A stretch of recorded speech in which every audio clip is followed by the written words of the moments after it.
that like soundtrack to them just walking, you know. That's kind of what that reminded me of, and I don't know why that just awakened that memory.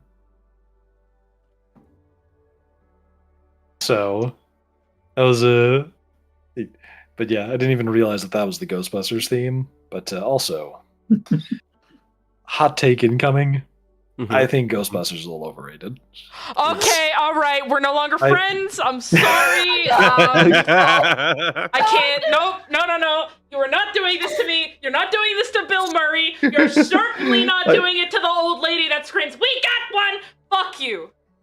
The first one was. You are not doing this to your girlfriend either, sir. Hang on. The first one was cool, yes. But I think it was like, okay, this could just be a one-time thing, and I think it would be fine. All right, fair enough. I'll give you that. You can have that. That was like the original, like one of the earliest symptoms of like, okay, the cool gimmick was cool like once. If you do it multiple times, it's a little exhausting, folks. I'll give you that. We shall see. As long as you're not dissing the original Ghostbusters, I'll be fine. Yeah. We don't fuck with Bill Murray. Especially Bill Murray that gets to call a guy a dick. Yeah. Either way, this is not the Ghostbusters. I will make it the Ghostbusters stream. Fuck you. We will make it the We did custom ghosts. I lied. There's no last Dungeons session. and Dragons. We're ghosting and busting. Yeah. And I'm all out of ghosts. On ghosts. I'm all out of ghosts. Anyway. Dungeons and Dragons, we're playing gays. Yeah. Gays and an orc. Wait, hold on. It is time for self-projection into a fantasy world and group therapy. Oh, finally. Yeah. I was hoping we'd get to that at some point. I didn't pay my bill this time. Fuck. I thought you lived in Canada. I thought you get free healthcare. Therapy is not a part of. That's bullshit! And I put that in quotations because I don't agree with it. Anywho, game? Let's Indeed. It is game time. So to give a quick recap of the previous session, let's take a look at my notes. Timothy went on his own to go get some jewelry appraised, and he was the one who initiated the purchase of a completely derelict mansion. That mansion is also, turns out it was named the Opal Estate. Wayland, thank God I remember his name, thought it was the Emerald Estate, but a talking raven told him otherwise. You then all went there, found that there was some ghosts very similar to the ones that were in the basement of the church you were currently in, and where you fought to get that wine cellar. Don't forget you have that stuff, by the way. You can throw an absolute rager with that. Good. Hopefully. The very well-aged wine. And after you defeated them, that talking hamster and his crew are probably going to be repairing this place while you're away on your travels, because the King of the Feywild, who was staying at the hotel right next door to the derelict mansion, he was like, "Oh, hey, I'm going to be heading over to like the Azure Moon Academy for some campaigning." And you guys are like, "Oh, hey, we're doing that too. Oh, what a coincidence!" And you started traveling together. And on the way there, he made a stop at a place from Nesrin's backstory. Be sure to watch the audio series. It's pretty cool. It's on Briar's channel. And he seemed to have some sort of connection to the gravestone that was there for all the names that had perished back in the day, all those years ago. And it's starting to seem he's a little suspicious, since Nesrin does not recall this individual, but he seems to recall her somehow. Thank fuck he doesn't know it's actually me. Yeah.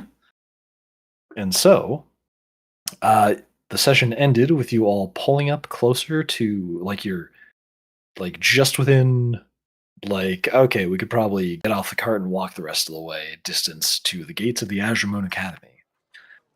And that's where I'm going to throw you all right back into the setting, as your cart is, I don't know, maybe like a football field away from the doors. I don't know how else to describe this distance. How long was the journey from the place, from my backstory, to the Eschermood Academy? That distance was only about like 5 hours. Jesus. On like a good cart, though. Oh, fair And enough. when you took the main roads. Fair enough. If you were to like walk, then different story.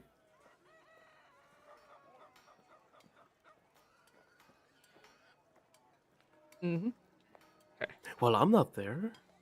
Oh yeah. And so you're all rolling up to the gates, getting relatively close when the cart that you were following, which belongs to the King of the Feywild and his centaur, he gets off the cart, turns around and like walks over to your cart, kind of waving to you to give like motion to like stop the cart so we can talk. Also, who is driving the cart right now? I mean, probably me, since I have the cart driving experience. Yeah, I can't drive. She's too short to drive. Yeah, Flowers my gets feet distracted and won't drives get to off into the pedals. sidewalk. Tim's not here. Alice is a horse. Alice is a centaur, yeah. So- That's not happening. I think it's me. Alice just is also strapped in and is just pulling the horse along. It's like, here, no, this way. Also, quick side note, can you imagine a centaur character on like just a platform cart with like 4 wheels and like they're having it pulled by a horse and they're holding the reins that are like really long? That would be so goofy I looking. hate this. Stop. I would like this Chris image to be burned and sent back to hell. Thank you very much. I guess that's the equivalent of like a human having humans. No, okay, no, carry their nope, cart. Anyway. nope, D&D, cut, So cut. anyway. Jingle, I'm jingling my keys. Look at me, roll the D20. So anyway, Hold on. No, Bart. What you have to do is have to take dice. Jingle, I got dice for you. I got dice. Dice? Clackety, clackety, Dice? math rockety. clack. So anyway, the King of the Feywild motions for you to stop the cart, Nezrin. I'll stop the cart, and I will not obviously avoid making eye contact, but I will keep my hat down, blocking my face, so the veil kind of like gets all in my face. So all you can see is my body, and that is how I like it. And he goes, well, looks like our journey is at an end. It's been nice traveling with all of you. Pleasure being here with you. Always glad to get to know some of my residents of the Feywild. Well then, I hope I'll be seeing you in the future. I've got a bit of campaigning to do, but I have to stop by and check in with the leader here to make sure I'm on the same page as him. Good to make good relations here in the material plane. Ezra grimaces like, oh, fuck, we gotta talk to him too. Fuck. And he turns to walk back to his cart, and he just starts, like, the cart just starts moving away.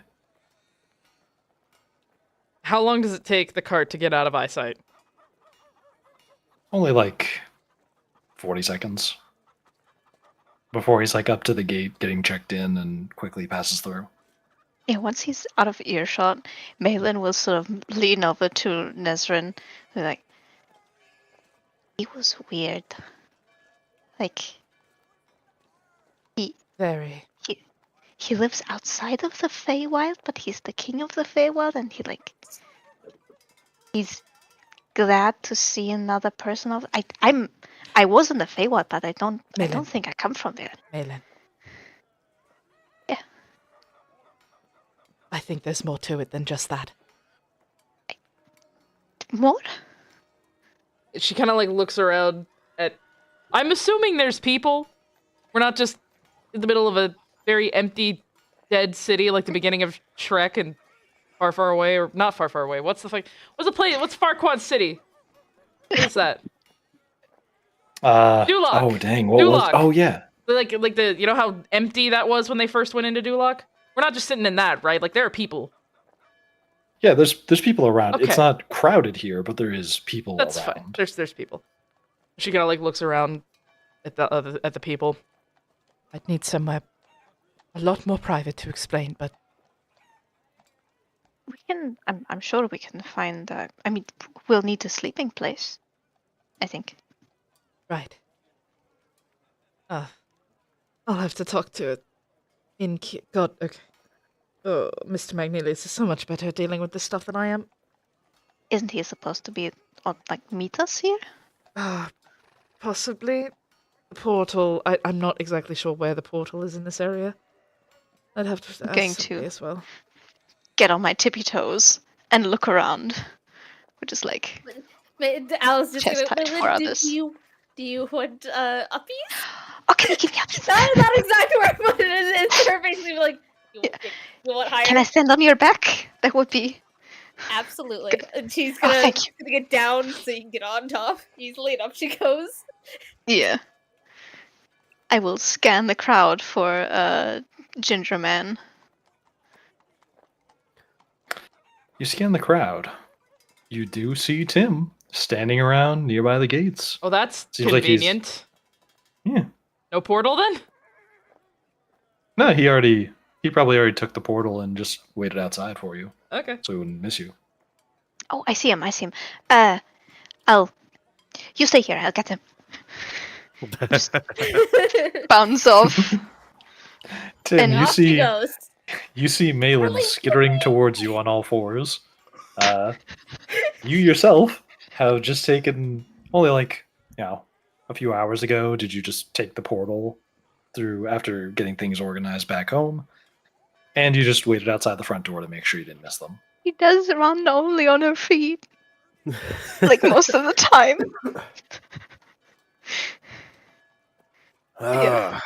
Miss Balin. No need to call me Miss. The others are the others are over there. If you want to join them, if That they are. so, are you going to join us or no? I think Oh, at no, this Miss point Bailey, we're this is walking where we- towards them. Oh no, man, Miss Balin. This is where we part ways. And he just has this evil smile, like over exaggerated as he points his staff at you. Not the one with the gemstone side, just the one that he puts in onto the ground. Like, ah. She will look surprised and then sad. Like, No, I'm Oh. joking with you. He Oh. kneels down. He kneels down. He's like, it's great to see you. I hope the journey was good. just puts her arms around him in a hug. Don't say that. It's mean. Back off and sort of brush a bit of fur off him. That was surprising. He stands up to his full height and sees as the others come over. Great to see you all here, Mr. Magnelius. Sister O'Con. Just a quick keep calling me that just in case. I will explain later. I understand. Don't use my first name. I understand. So, how was the journey? Perilous? Dangerous? Nezrin looks tense. Quiet. Really? Yeah, kind of boring. Just like I a... saw birds. What, Yasha? That's great. I saw some birds. Like a journey should be. Quiet and boring. I wish. I think it's best if we go someplace quiet, that's private, right, sister? Ilkon? All right. Well done. Oh, lovely. Okay, I guess I'm explaining this sooner than I thought. All right, you're better at the whole people navigating than I am. Just I can look at your face. I would hope so. The guild did recommend some of the some places. How about we go to one of them? He's gonna start leading them to you know, one of the more finer establishments. You know, high silver, low gold situation. Yeah, sure. You you make your way through the gates easily. They just let you back through, Tim, because you were standing right outside and the guard could see you. Yeah. But then everybody else, you pass through a quick, like, quick gate to scan you. Uh, and as you're passing through, Nezrin, Uh huh. they ask you about magic items on you since they detected something. Hey, hang on. What do you got there? A set of prayer beads for clerics. Oh, yeah. I've seen these before. Hmm. All right. Keep it close to you. You are Course. accountable for it if you lose it. Liable If for we any get it. damages. Yes, I understand. Mhm. Next. And the flowers, he like waves you through.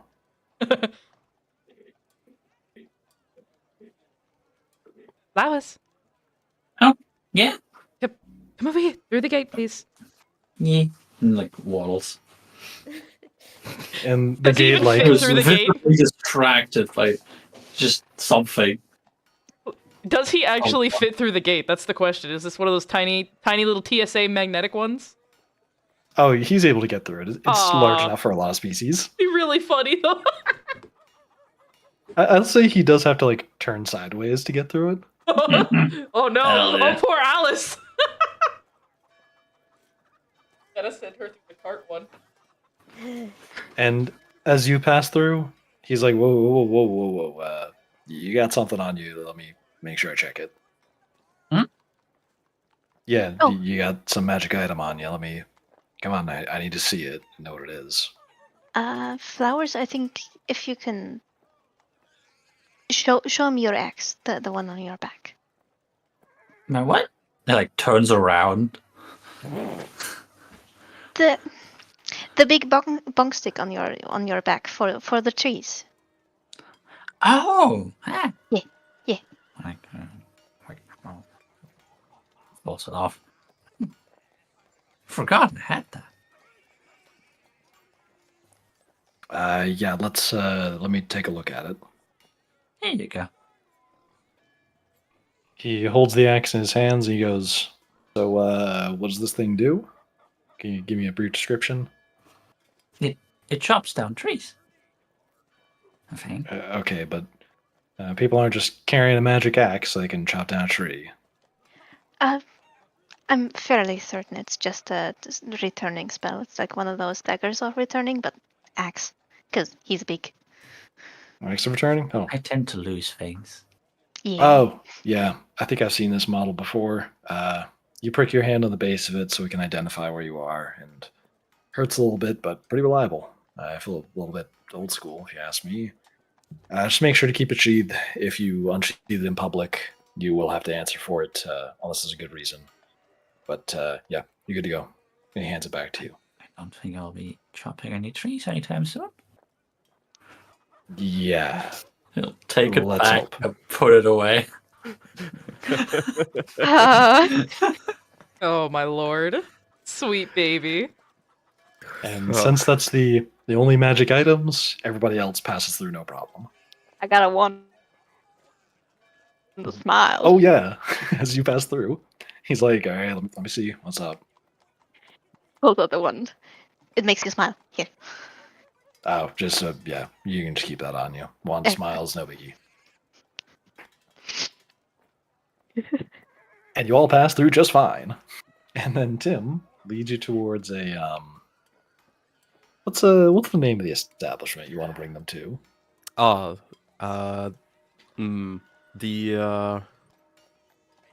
The Tealing Dove. The Tealing Dove. All right.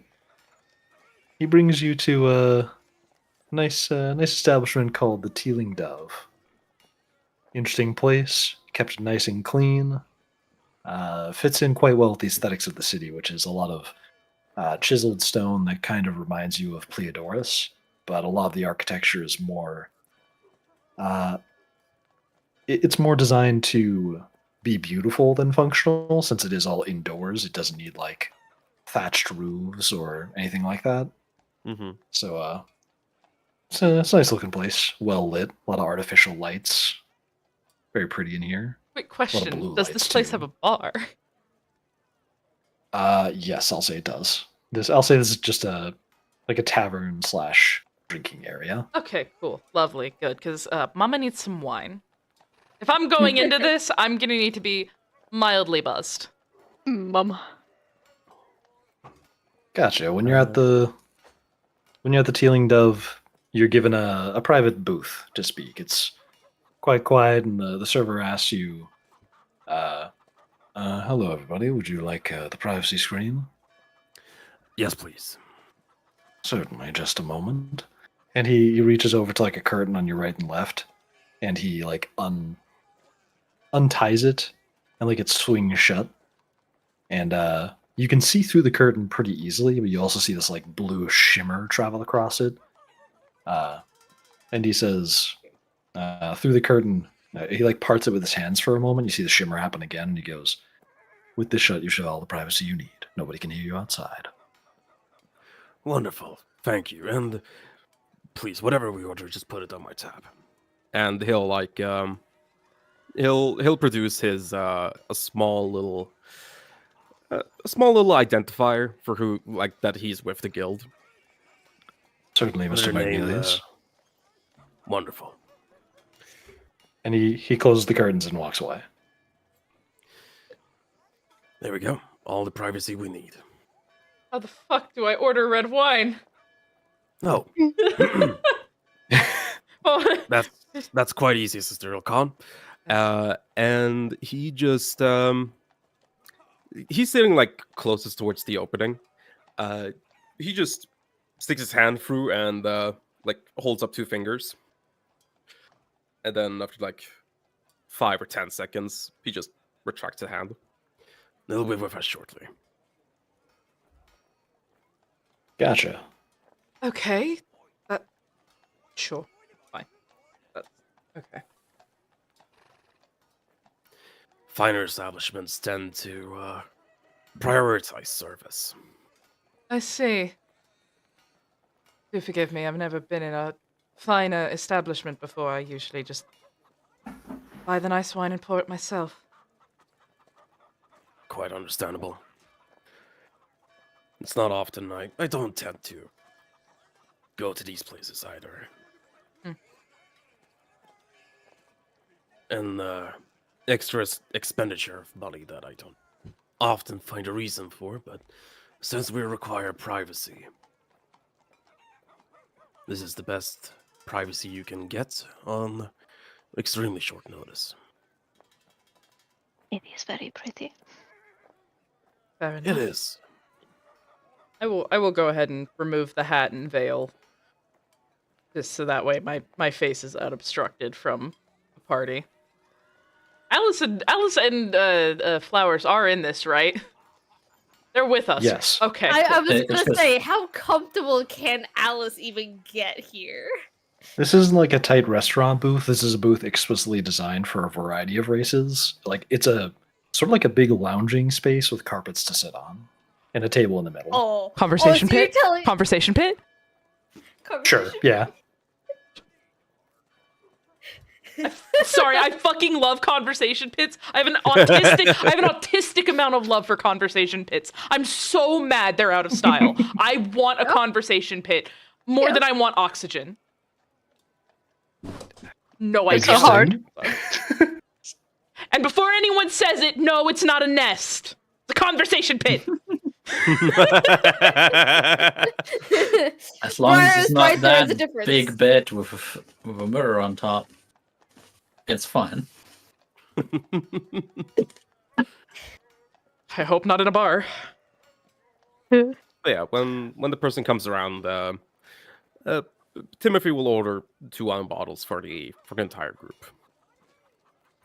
Nice. Oh, Oh, You do we're that. getting wasted tonight. No, I it- might be.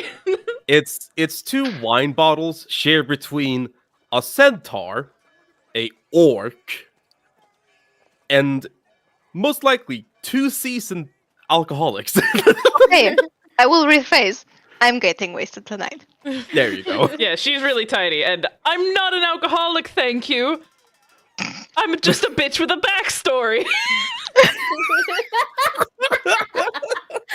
Briar, I love you, but we're all got backstories. If that's the case, like, I'm sorry. I gotta make sure. Give me just 1 second. I'm just gonna. Okay, cool. Yep. I'll clip that Alright. later. Anyway. Timothy will clink glasses with everyone and then leave the space open for Cithril Khan to share. She will drink. Malin just got the wine glass like this, like. For those who Both can't see, hands. they just motioned as if a small cat picked up a regular sized wine glass with both their hands cupping a bowl. For size comparison, for us it's like a goblet. Yeah? Nesrin will go through an entire glass and a half before finally setting it down.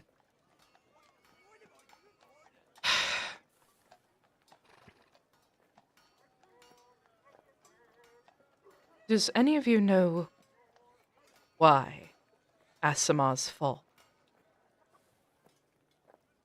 I didn't even know that was the They name. trip.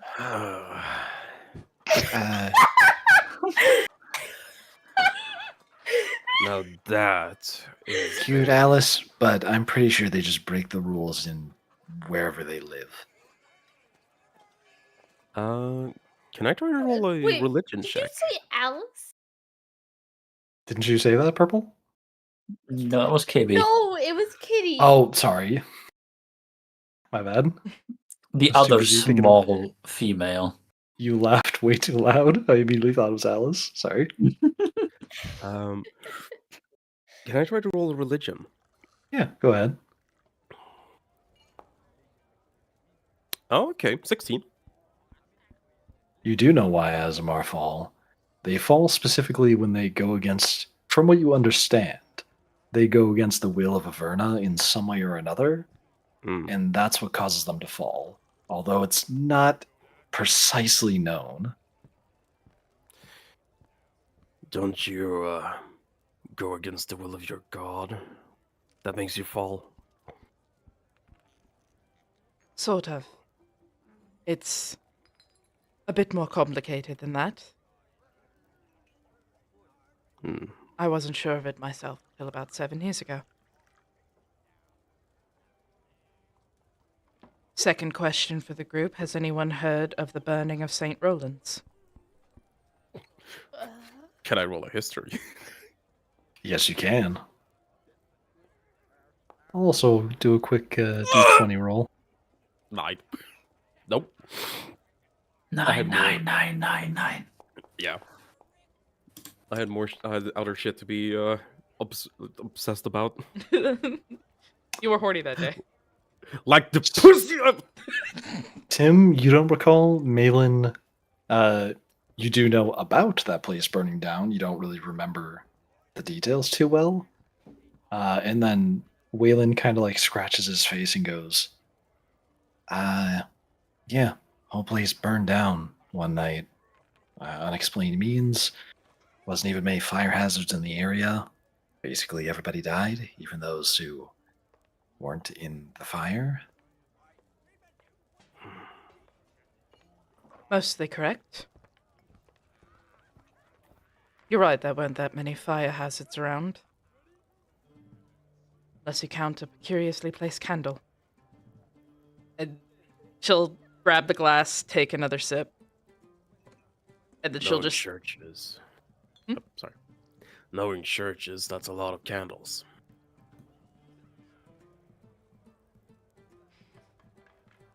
She kind of like drums her fingers on the glass of the like the not the glass, the base of the wine glass, the flat base.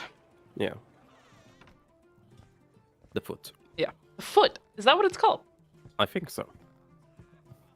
We're learning something new every day. Learning rainbow.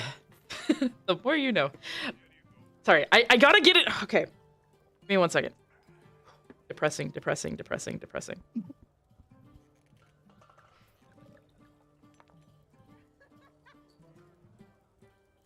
8 years ago, I was not a fallen asthma, but one that they usually call a scourge. Harnessed a lot of flames to do the will of Werner. I was under the charge of a seraphim called Ceres. He directed me to St. Roland's because a paladin had perished and the church needed a new protector. We got there, and I was quite interested figuring out why a paladin died of sickness. For those who don't know, paladins aren't supposed to get sick.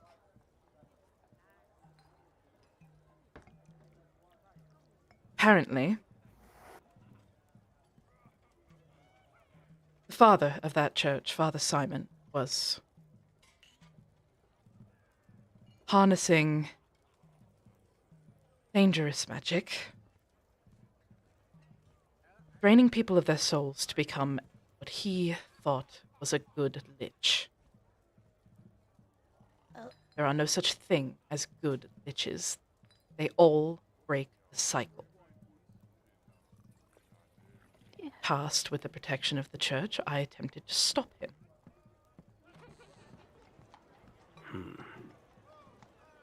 Unfortunately, it got physical. I knocked a candle over and set the church ablaze. As well, with my flames. Members of the church tried to stop me. And I should have listened, but I didn't. Everyone died. Everyone except for me. I was close. But after Father Simon's body was dead, I was informed that it was all a part of the plan, and I was supposed to let him reform, allow him to forgive me, and let him continue with his work. She will grit her teeth and throw the rest of the wine in the glass back. Tim pours another glass. Thank you.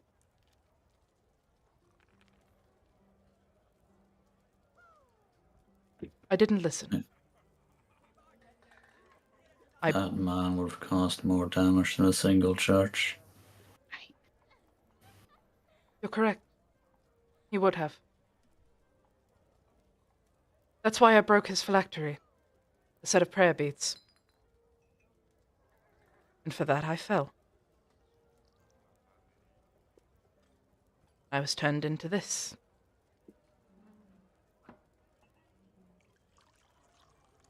Not a day goes by I don't regret that night.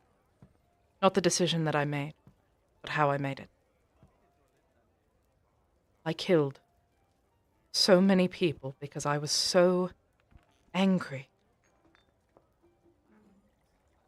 I even killed someone that I loved very dearly.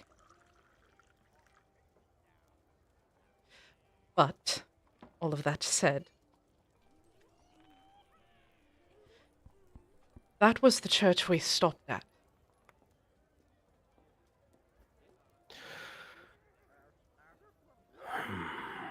The King of the Feywild was cleaning off a monument to the victims.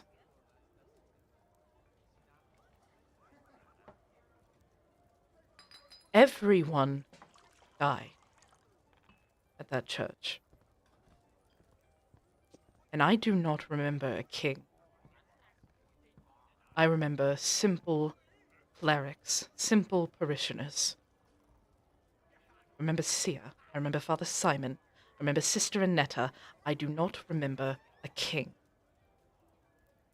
So either he is lying about who he is, or he was in disguise. Either way, I'm pretty sure he knows me. And that is not a good thing. Because he currently believes I am dead. Are you sure it's you he knows and not somebody else from that church? I mean, there's a lot of people. When he was cleaning the monument, lingered over my name. My The name king has of the not changed. Feywild. I have been Nezran Ilkhan, and I will continue to be Nezran Ilkhan. That is why I did not want you saying my first name around that man. Fair, fair. You're saying the king of the Feywild did this, right? No, I'm not No. saying that. I'm saying the King of the Feywild is either a liar or very good at hiding his true identity for a year.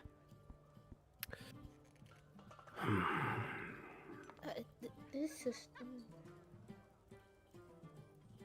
I mean, I guess if he See, had some sort of magical suppression, he could hide himself. But I don't know how He absolutely that could. works.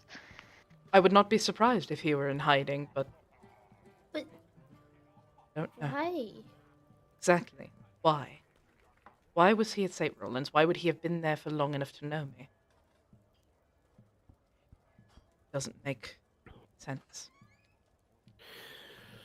This is not something you can just ask him either, because it is. Is it Ugh. possible he knew you before you went to Roland's? There was no king at the church I was stationed at before St. Roland's. At least, not one I knew. Perhaps you've kept your name, but there are people who changes names as often they change underwear. There was also no one with that face, either. I may have a terrible memory when it comes to certain things like politics or military strategy, but I know faces. Well, if this person is claiming to be Fae,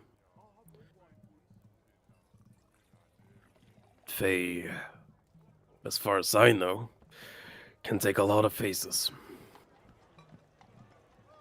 As well as names.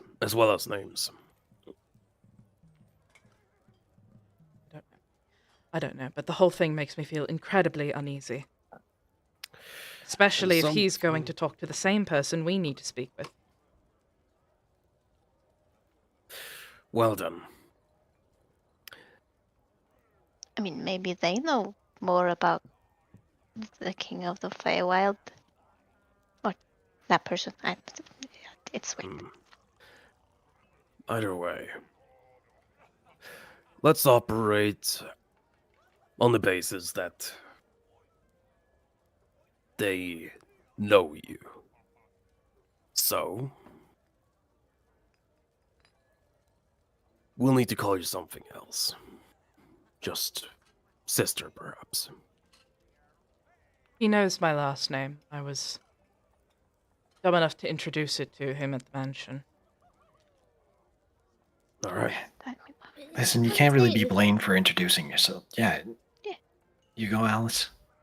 I was gonna say, it's polite to introduce oneself. To the King of the Feywild with my name?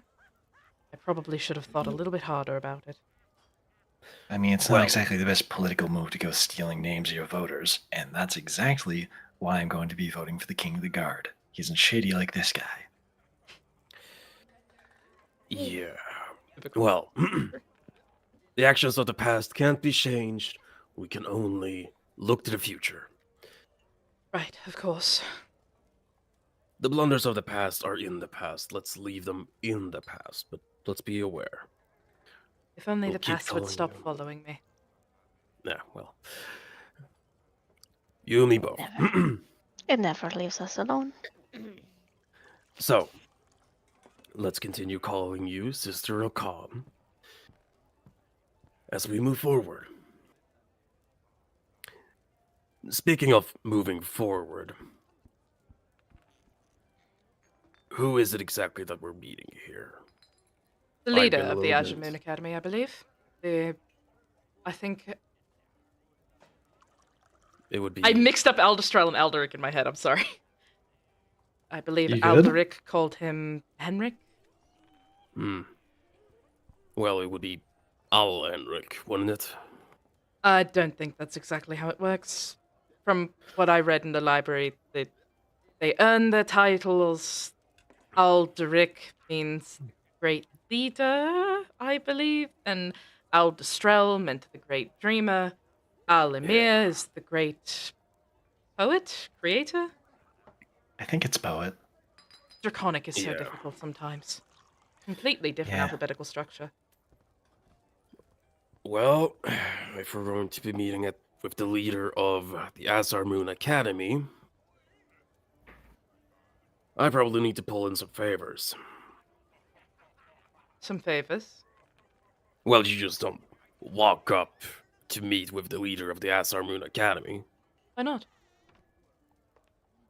I mean, the mayor of the city was, after a while, kind enough to show himself to us, just because we said we were like involved with the whole lich stuff.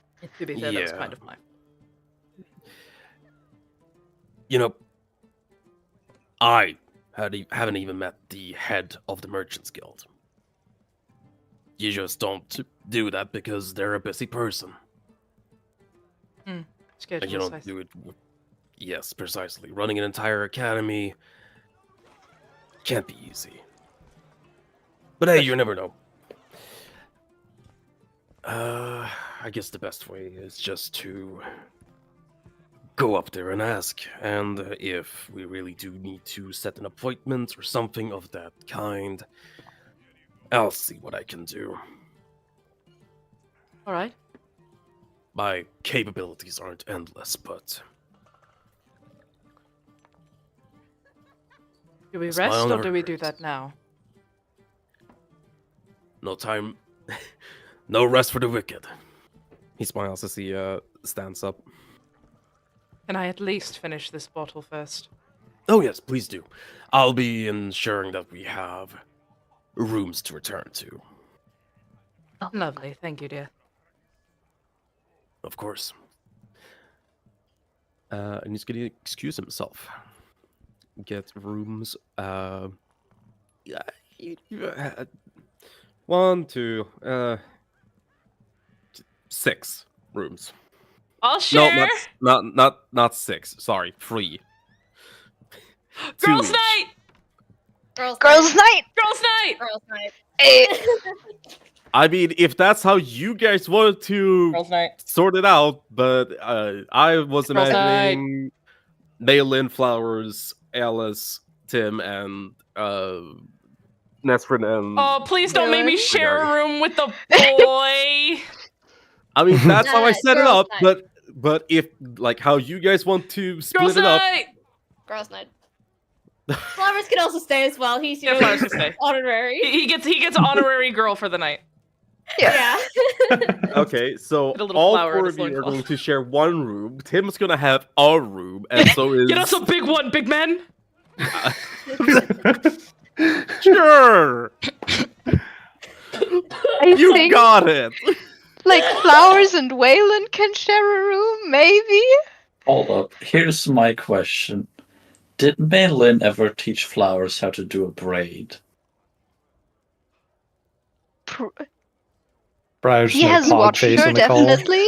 If he has not asked, she has not, maybe not shown him yet, but We can If you want show to, him yes. at girls' Yes. night. Yeah. Yeah. Just do a girls' night. We can return to this later. At girls' Uh, night. Yeah. Makeshift. Yes. Could we skip ahead to the Azar Moon Academy? Sure. He I'll- doesn't want I'll just girls' night. we can just retroactively say what you bought when we're back at the inn. Yeah, precisely. He got rooms fit for girls' night. We'll say that. Yes. But before you all leave the table, you do all notice that Wayland examines the bottle that you guys have been drinking. Like it's sitting on the table. He like spins it around to look at the label, and he reads it for a moment. He goes, "Oh, Are you even old enough to drink, Wayland? yeah, I'm old enough to drink. What is it? It's wine made out of blueberries. Say, how's this taste to you?" She like kind of holds the little bit up she has in her glass, kind of sniffs it. I mean, it's fair enough, red wine. I mean, the notes are nice, simple. It's not too sweet, not too dry either, which is good. You don't want completely dry red wine, or else it'll end up tasting like vinegar. Why do you ask? Yeah. You see him like contemplate for a moment and give me a. Let me take a quick look at the checks. Give me a persuasion check when you say, "Why did you ask?" I'm gonna see if this convinces him to open up about something. Hold on.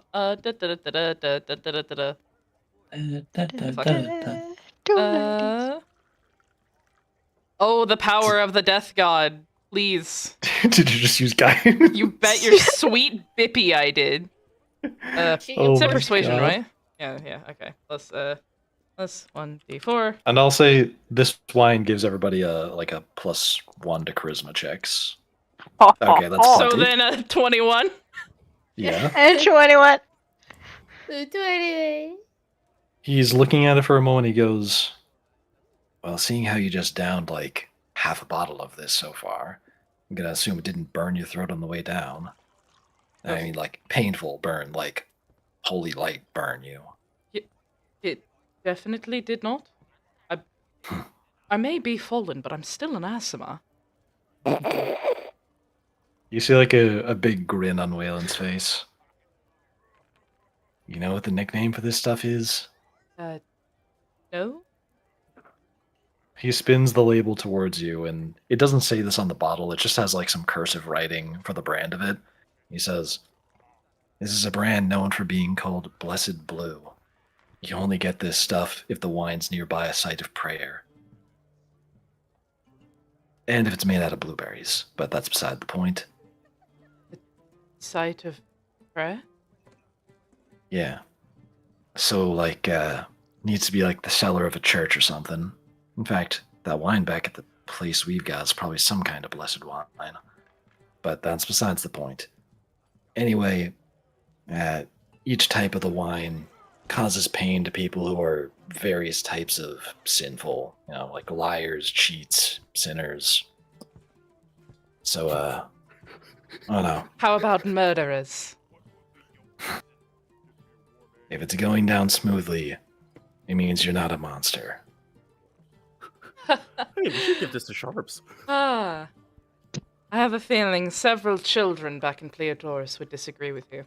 And she will finish the rest of her wine, stand up, and go to the entrance. Wayland? You do that. Yeah, Alice? What's What? up? He said the thing! He said it! I don't think you're going to change her mind on her perspective of herself that quickly. Yeah. There are wounds that will leave a mark on your own thoughts. Oh, you were trying to convince her that she is not a monster. Not necessarily trying.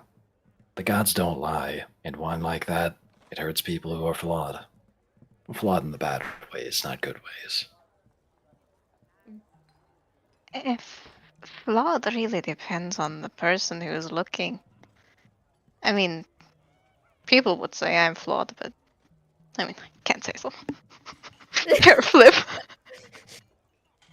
Well, Blessed Blue burns your throat if you're a liar. So, we know she's not that. And Wayland stands up. And he walks through the gardens. Somebody please take that fucking bottle. If You, if the second Malin will. if the second bottle's not empty, take it. The Yeah. second Malin- bottle is not Alice empty. is just gonna open up a patch, Balin. You know what to do. You know what to do. She will bounce up, and then be like, "Oh my bad. Am I allowed? Sorry." Yes. Good. Put it in Yeah. the Claws didn't pouch. stab me in the back. We're all good. Put Just it in a cork nice. it. Yep. Yeah. We got the wine. Oh, we're keeping that. Mork and Mork. We're using that in interrogations. Is it like a? Abra. Yeah, is it a habadooda? A zone of truth sort of thing? No, But- it tastes foul or it hurts to drink a little bit if you are just generally a liar or like a Generally. pathological liar. Okay, Oh, I'm gonna have fun with that wine. that's funky. Nice. Hold on. Cool. Yeah. Time to immediately Oh, put this God. as a reminder that Alice has it in a bag. Let's go to the academy. Oh, I know who I'm using that on. Okay, let's go. I just realized. Mhm. Feels like theater was in roll 20, right? Yes. It was what? Why are you laughing? Oh yeah. Don't worry about it. You're gonna fudge some rolls, aren't you? Don't worry about it. Don't worry about it. I Okay. trust you. I trust you. Anyway, Actually, what was the nickname of it again? Blessed The Blue. nickname of the wine is Blessed Blue. It just refers to any wine which is blessed and has blueberries.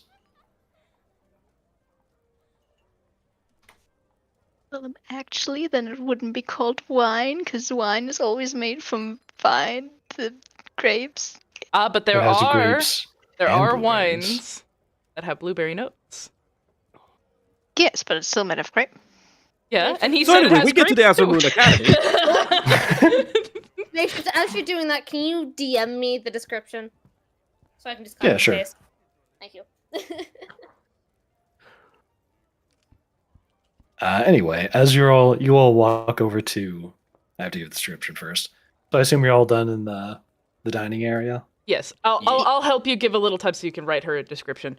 Thank you. Standing at the front of the little tavern thing, she's mildly buzzed, not drunk, not losing control, but she does probably have a looser filter than she usually does, and she's just standing there, waiting for everyone else to join her. Well, Still I mean, hasn't if put her you're hat standing back on yet. Malin will bound up to her eventually. Sorry, do you want to? Which front are you talking about? Like the front desk or like the front door? Front door. Oh, okay. Yeah. Then you would get there before Timothy. So Mhm. yeah, go ahead. Yeah, she will bound up to her and then sort of lightly tap the hand with the hat. Oh, Yeah. thank you. Yes, I should. I- wear that. Also wanted to say, my condolences. I can't imagine all of that. Well, first of all, saying all of that having been easy or nice to say the least. But thank you for opening up.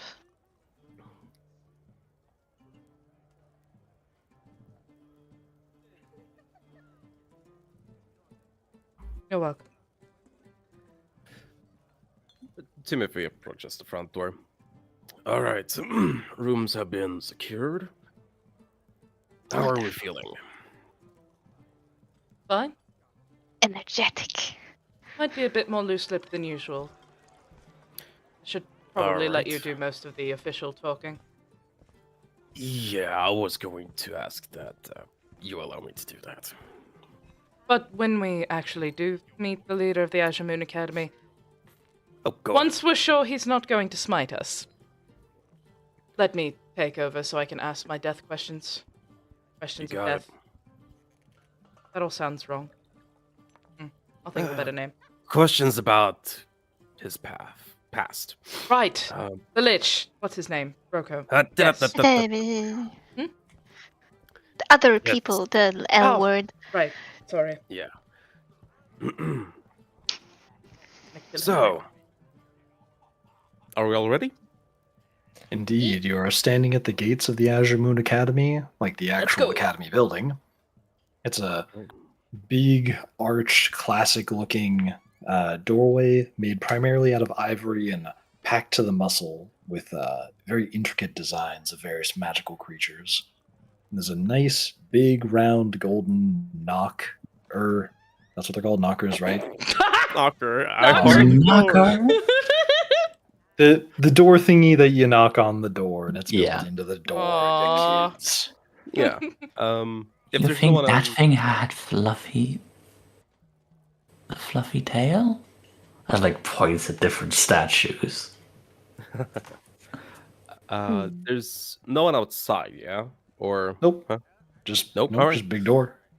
Timothy goes up to the knocker and uses it. Is this what people need for teaching, Malin? It's all a bit Ah. tacky, if you ask me. I believe so. I didn't go to school, Oh, but neither have I. I was yeah. we had one person who taught us survival skills outside the hands-on experience. So it's like, Yeah. why do you need a big school or a big building for teaching? She doesn't say school. She says big building. It's all a bit tacky, if you ask me. Gold on marble. Judging And- the architecture. Timothy- uses the knocker. You walk up to the door and use the knocker, and as you tap it against the door, it almost looks like a wave passes through the door, and it looks like some of the imagery on it almost like moves a little bit. It Mm. almost feels organic, even though it looks like it's made out of stone, but it The- doesn't move tremendously. Well, as that is happening, he's pulling out a scroll case from his backpack Nice. and is going to pull out a piece of paper. And you see an inscription form along the door that imprints itself with golden text and says, "We'll be with you momentarily." Oh shit! I forgot. Fuck! I forgot to open up the Google Docs. Shit! Fuck, shit. Did we just get put on hold by a door? Yes. Yeah. Yeah. Nice. Is- 100%. Okay, okay. Libra from Bone. Am I very drunk, or is the door like shifting? Oh no, it's moving. I don't think you're It's that. moving. drunk. Oh, I don't like that. It helps. Stone, not metal. Timothy takes the wand into his hands and he spins it around and smacks it in his hand and says, "For their for their chest filled with pride, never to let them down." As I'm casting enhance ability, and Nice. I'm going to do Eagle's Splendor. Oh, bro, gonna we- sweet as we talk the wait. door. No, there's gonna be a person here soon. And after you stand around for only about like a few minutes, I gotta cough real quick. Eventually, the words on the door fade away, and one of the images on the door, which is of a large dragon with sort of feather wings, it has a wing covering in front of its body. I just cracked one of my fingers, and the other one. It has. Don't worry about it, folks. I just You only surprised my have players 2 in the call. fingers confirmed. And so eventually you see that one depiction of a feathered dragon, it starts to move its wing noticeably, and it even reaches out its wing in front of it and displays what looks to be like a smaller doorway high up on the ivory door. And standing in that little doorway is an individual in some very like puffy, sort of classic wizard-looking robes, or not robes. Like he's got one of those outfits, kind of like that one sorcerer from Elden Ring who's got like the puffy outfit. Oh god. Tacky. Tacky. I hope she doesn't say that out loud. No, are you standing next to her by any chance? Yeah. She's just gonna lean kind of down to you and just go, tacky. She's I don't have much love for the Azure Moon Academy. she's holding back laughs barely. How high up did you say this person was again? He's like 20 feet off the ground. Okay. Timothy raises his voice and holds out a double-sided piece of paper, piece of parchment, as he calls out to the person. Greetings. My name is Mr. Magnelius Timothy Ignar. I am from the Merchant Guild, and I would like, and not representing, I would like to request a meeting with Henrik. You see, what are you holding up to him? I'm holding up a letter of introduction from the Merchant Guild. The person up high, he has this like posture of being very entertained, and he's clearly smiling, looking down at you. He's very charmed. But he goes, "It's going to take more than an invitation from merchants. Also, I can't read that from up here." Then come down here, you little fuck! No, Then get down she does here. not say that. Rylan does. Do you say that? Yeah. How do you say it? Like, then get down here? Why, certainly. And he takes one step forward, drops the whole distance, and then before he reaches the ground, as he's just free falling, he slows down gently to a halt. And you see like you know how air, when like you see like hot surfaces made by cold air surfaces, Yeah. you can see like the wavy bits in the air. You see that beneath his feet as he like gently slows to a halt and hovers about a foot off the ground.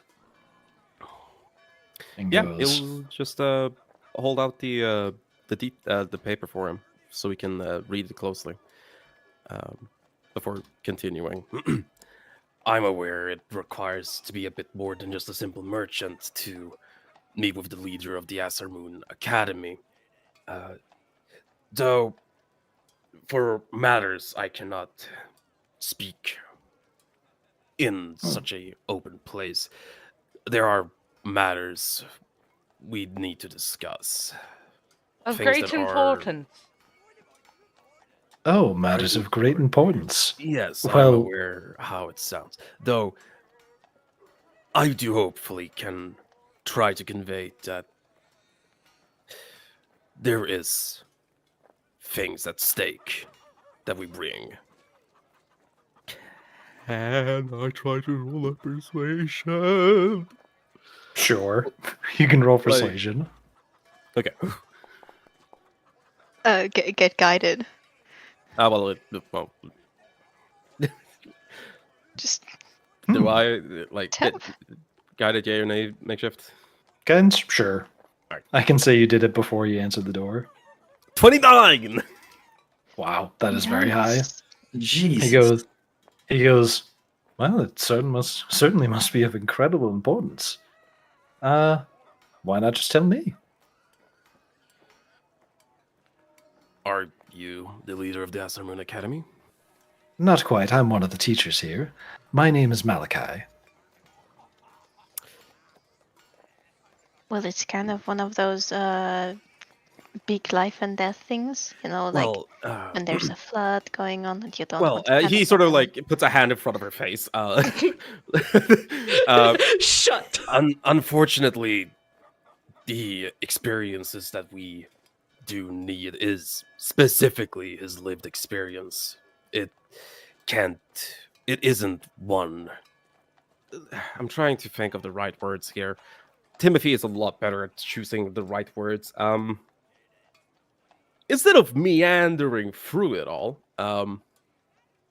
he succinctly puts together that while it is grateful that he's able to have this audience, and yes, your experiences and learn and all of that, it is specifically something that Henrik experienced earlier in life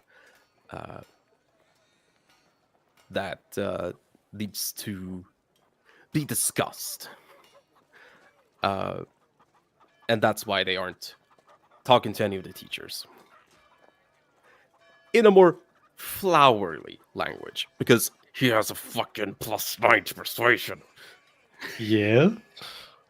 You see Malachi think to himself for a moment and go, And then he like hovers up a few feet higher in the air. He looks left, he looks right, and he hovers back down.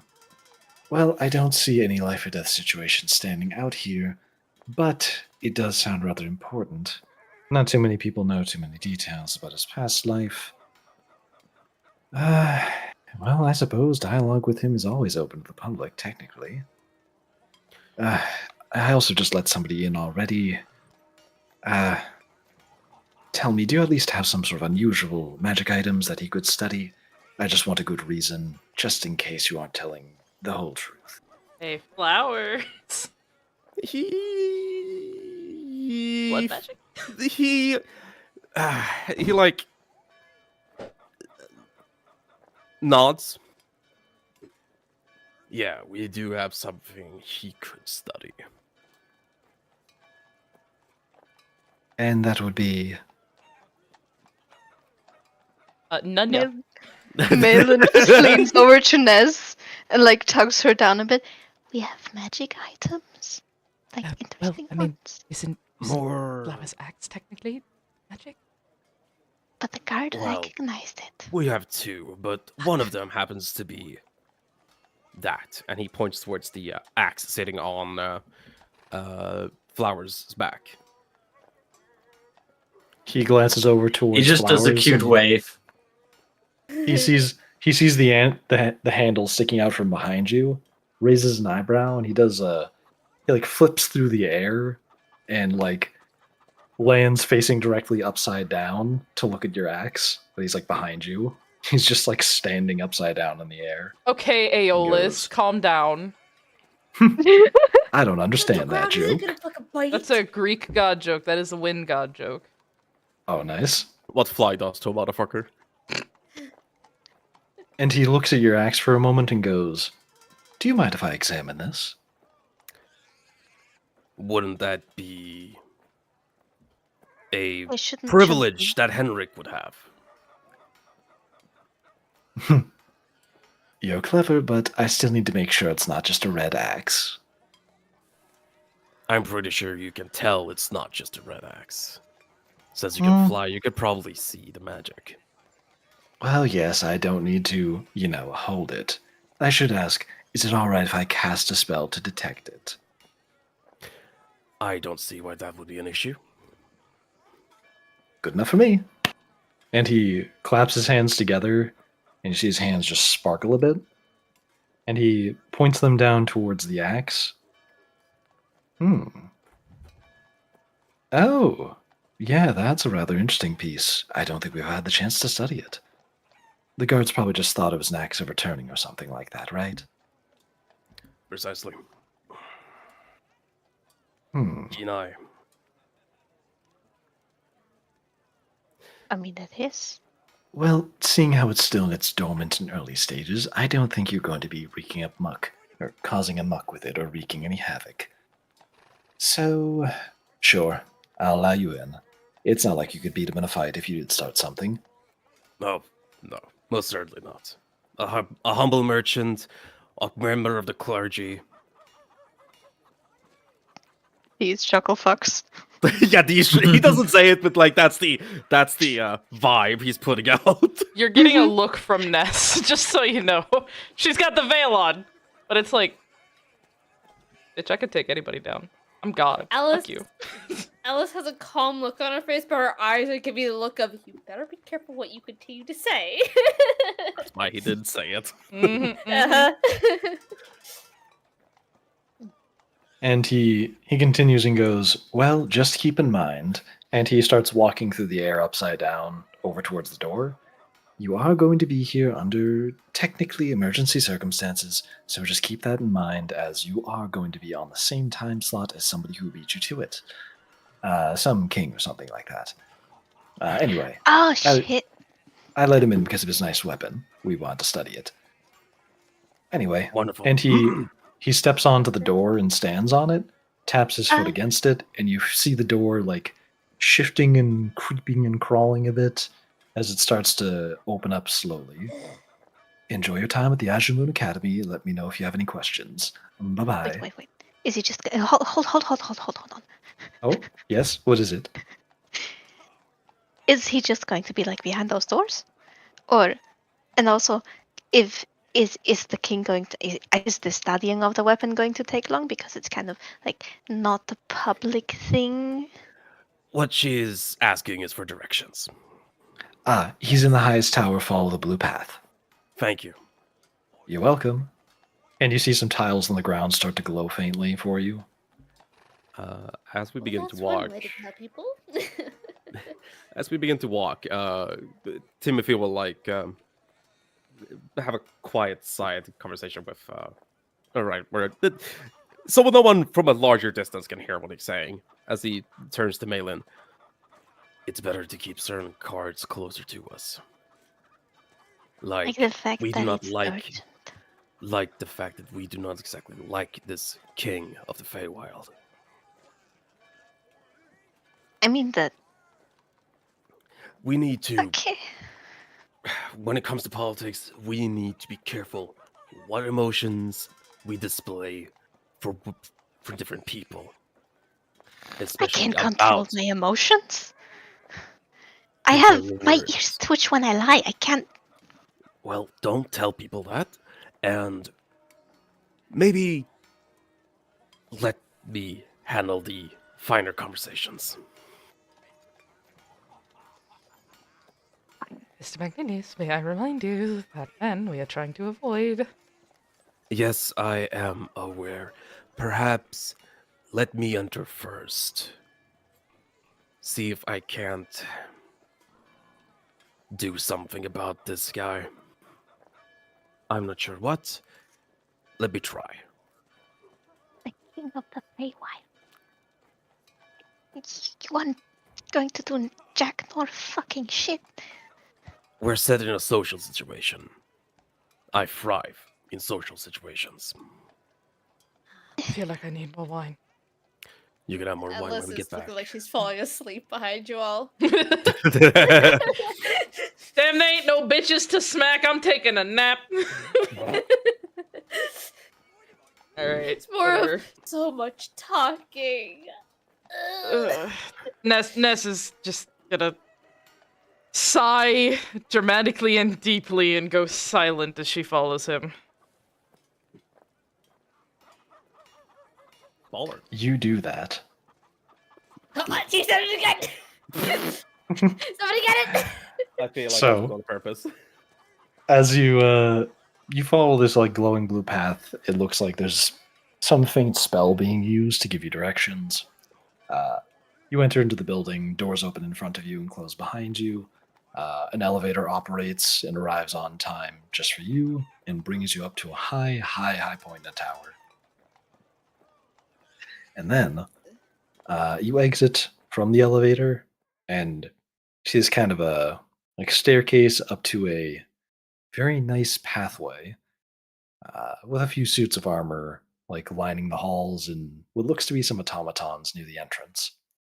And at the end of the hall, you can see standing alone by the door what seems to be the king of the Feywild with that spear of his.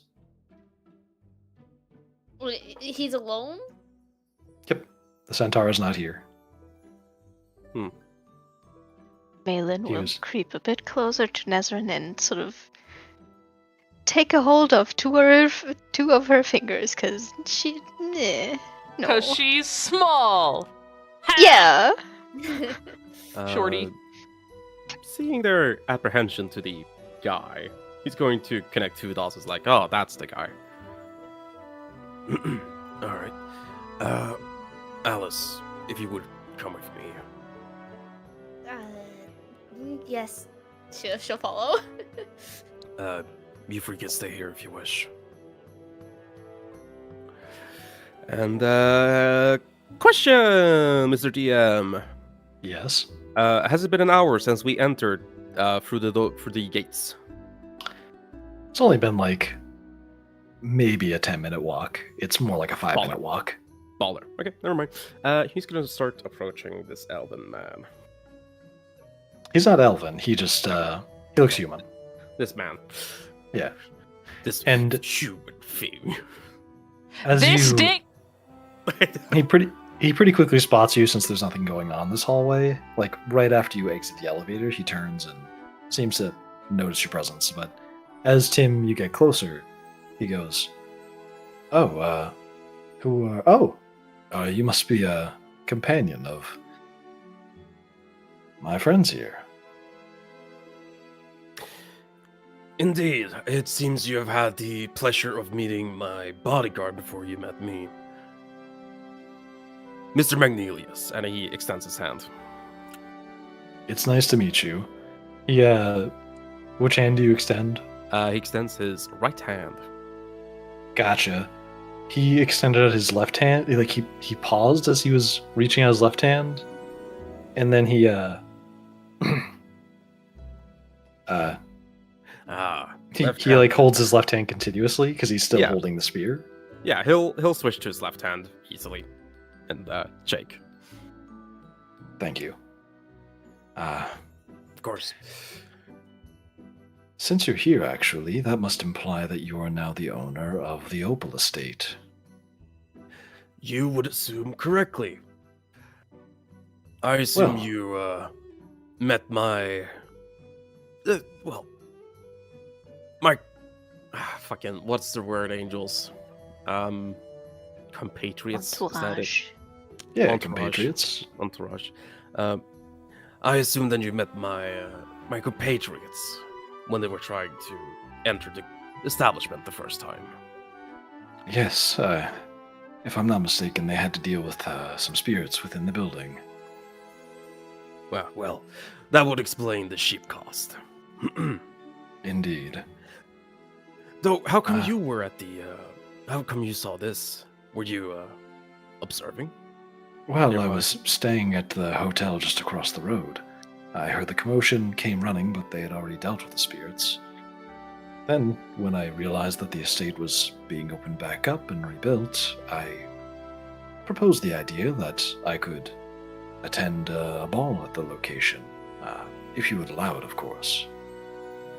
Well, quite the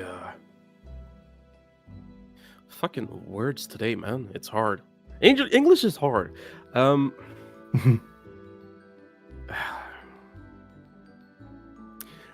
Quite the divine mind you had, being able to predict my plans like that. Yes, most certainly. You're of course welcome to the ball, though perhaps it might be a while. The condition of the building and all. Though, let's switch topics from that. I am more curious as to how you come to be standing in front of. Well, he looks at the huge ass door. Well, I walked here, of course, and he, taps his legs with the base of his spear. But, rather than being funny, I'm here to seek audience with the leader of the Azure Moon Academy. I wanted to establish good relations early on. I see. Running for mayor, then. Indeed. I see. Not to, well, I'm trying to get a feel for the political landscape. What do you think of, your competition? Hmm. No official stance, of course, just... Well, to be entirely honest, I respect most of them. Well, for example, Alderic has run this city for, generations at this point for humans, but for him, just one generation. He's done a good job. All things considered, he really is a great leader. And if I lose to him, then so be it. I have lost to a great man and a great dragon. However, I wouldn't be running if I didn't believe that something needed to change. The path needs to be altered so that we can better the citizens' lives. That being said, I understand where Mr. Lionel is coming from, but I'm not certain he has the right understanding of how our soldiers tend to behave. It would require quite an overhaul of a lot of existing systems, and he seems more ambitious than he's cut out for. That being said, if he accomplishes what he desires, then I do wish the best for him. He has the city's justice and interest in heart. As any good ruler does. Yes.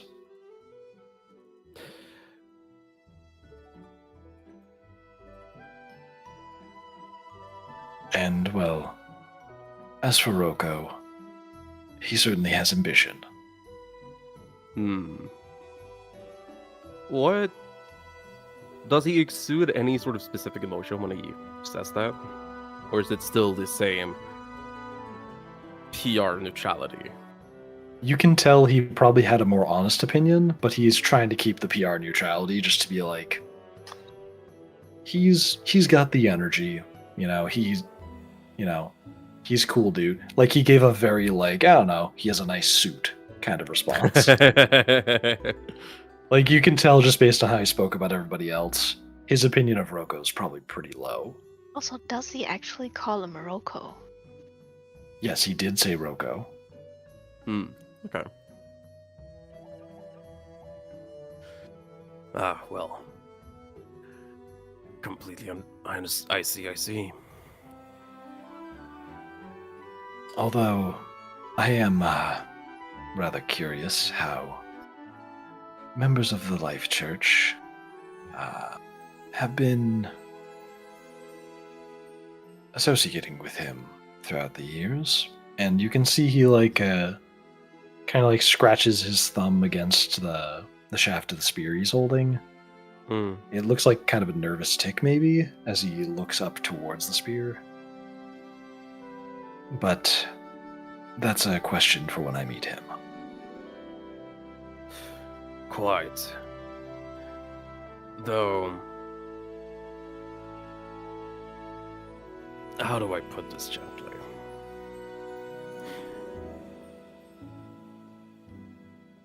I do hope that Henrik does have time for the both of us. Well, I understand you have. Fucking words, angels, come on.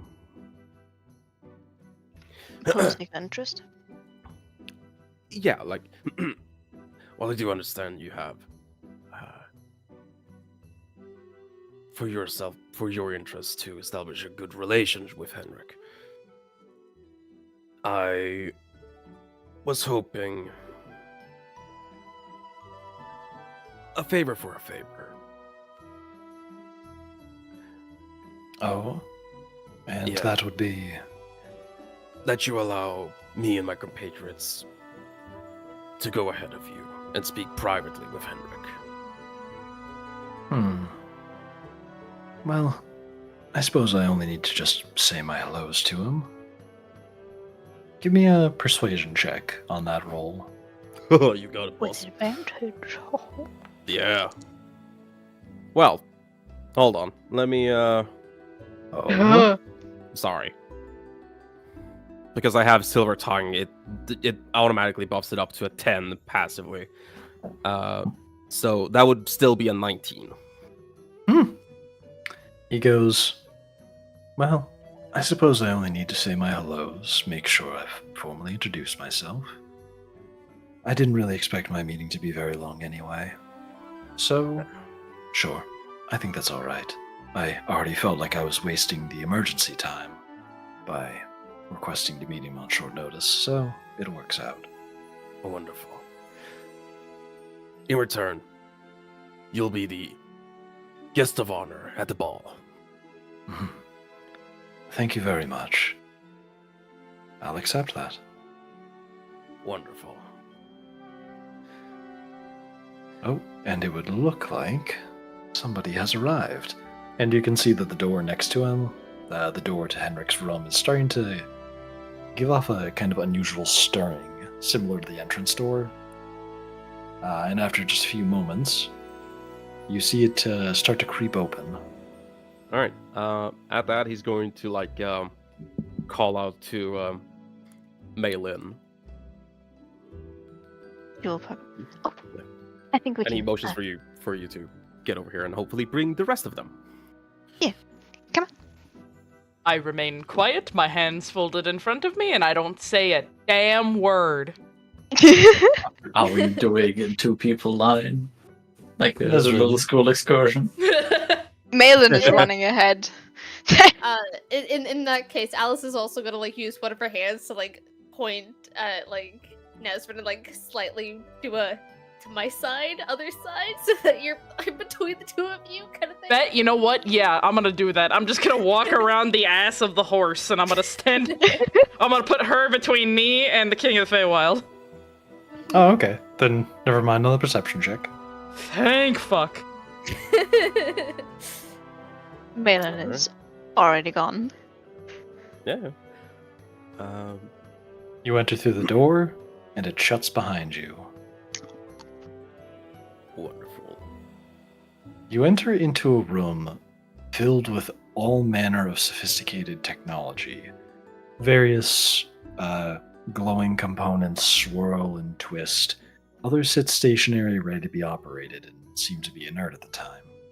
But what immediately catches your attention, aside from the roominess that could clearly fit a large dragon, is that the ceiling seems to be a massive clump, like an amber crystal, but like giving off a distinct blue color.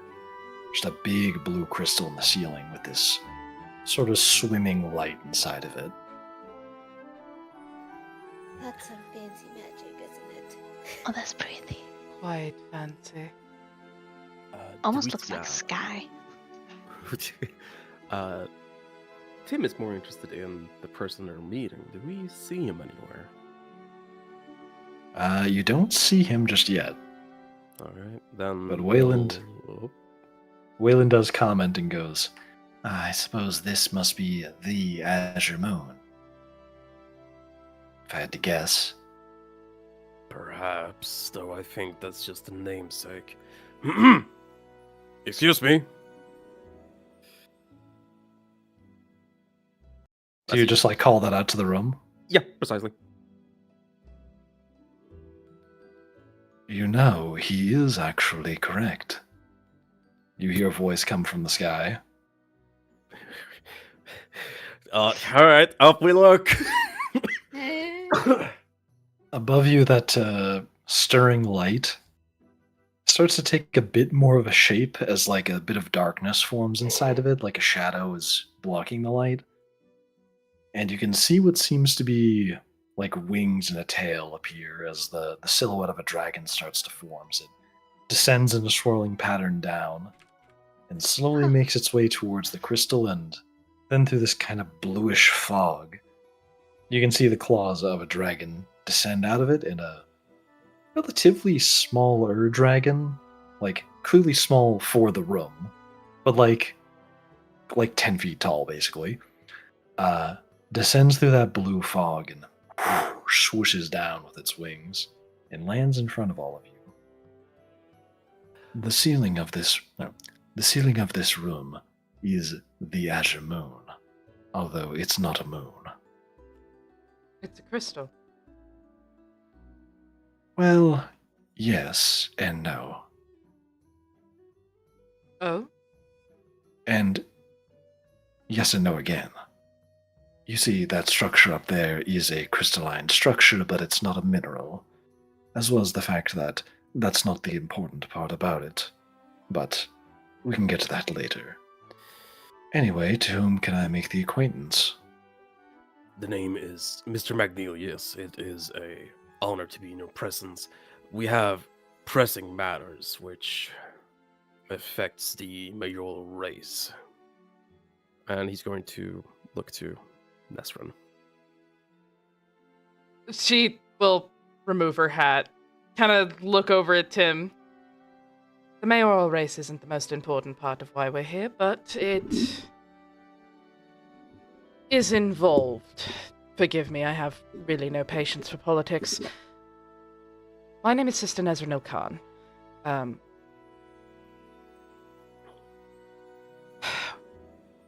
I'm here because your friend, Alderic, sent me. I have questions for you about, Rocco Valentius. As you said Alderic's name, you saw Henrik tilt his owl head to the side in curiosity. But when you said Rocco Valentius, it seemed like his feathers puffed a little bit, like he was stressed hearing it. Just a moment while I get more comfortable. And, in this kind of swirl of feathers and blue light, he quickly shape changes within just a few seconds into a human form, and you see this kind of nerdy looking dude, some glasses, pretty ordinary. The nerdy he looks- baby! Yeah, he's back. He looks strangely young for the position that he holds, but he is quite clearly in his human form now. He brushes off his clothes a little bit and goes, "All right. Sorry, funny enough, even after all these years, I'm still a little out of practice. I usually spend most of my time in one form or the other. Now then, how do you know my grandfather and that name Rocco Valentius? And why is it that you're talking about the mayoral candidates when I can sense one is standing right outside the door?" He's not the one I'm concerned with. Well, I have personal concerns, but it matters not.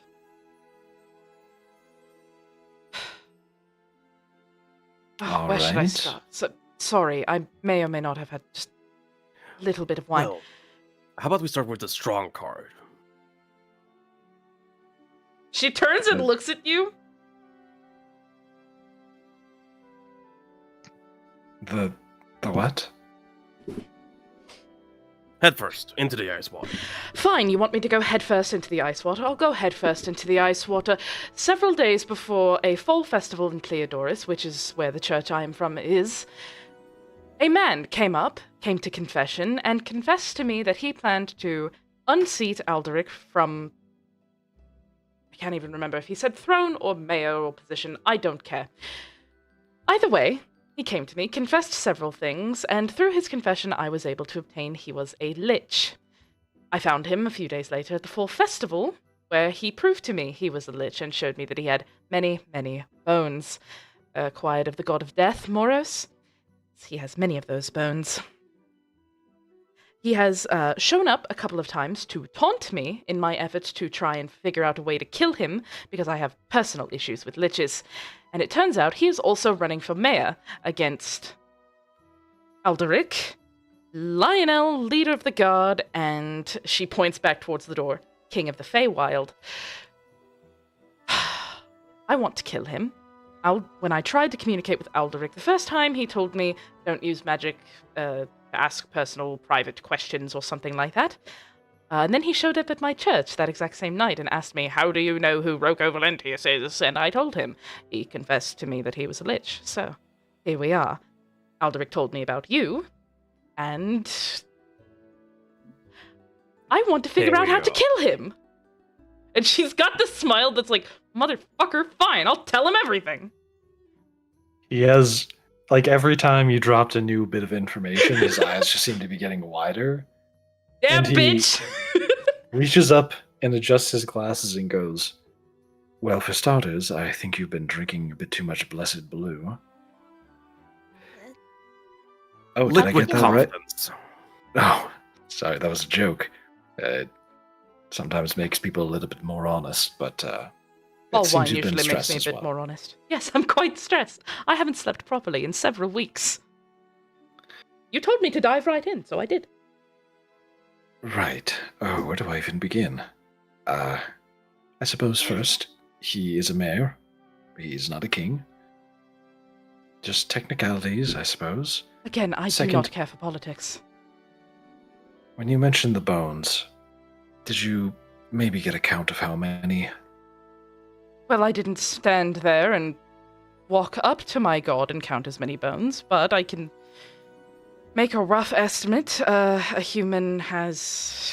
Give me 1 second, I have to... 206. Human has 206. A human has about 206 bones. Moros has nearly quadruple that in ribs. But he had no head. He have an eye? I feel like he had an eye.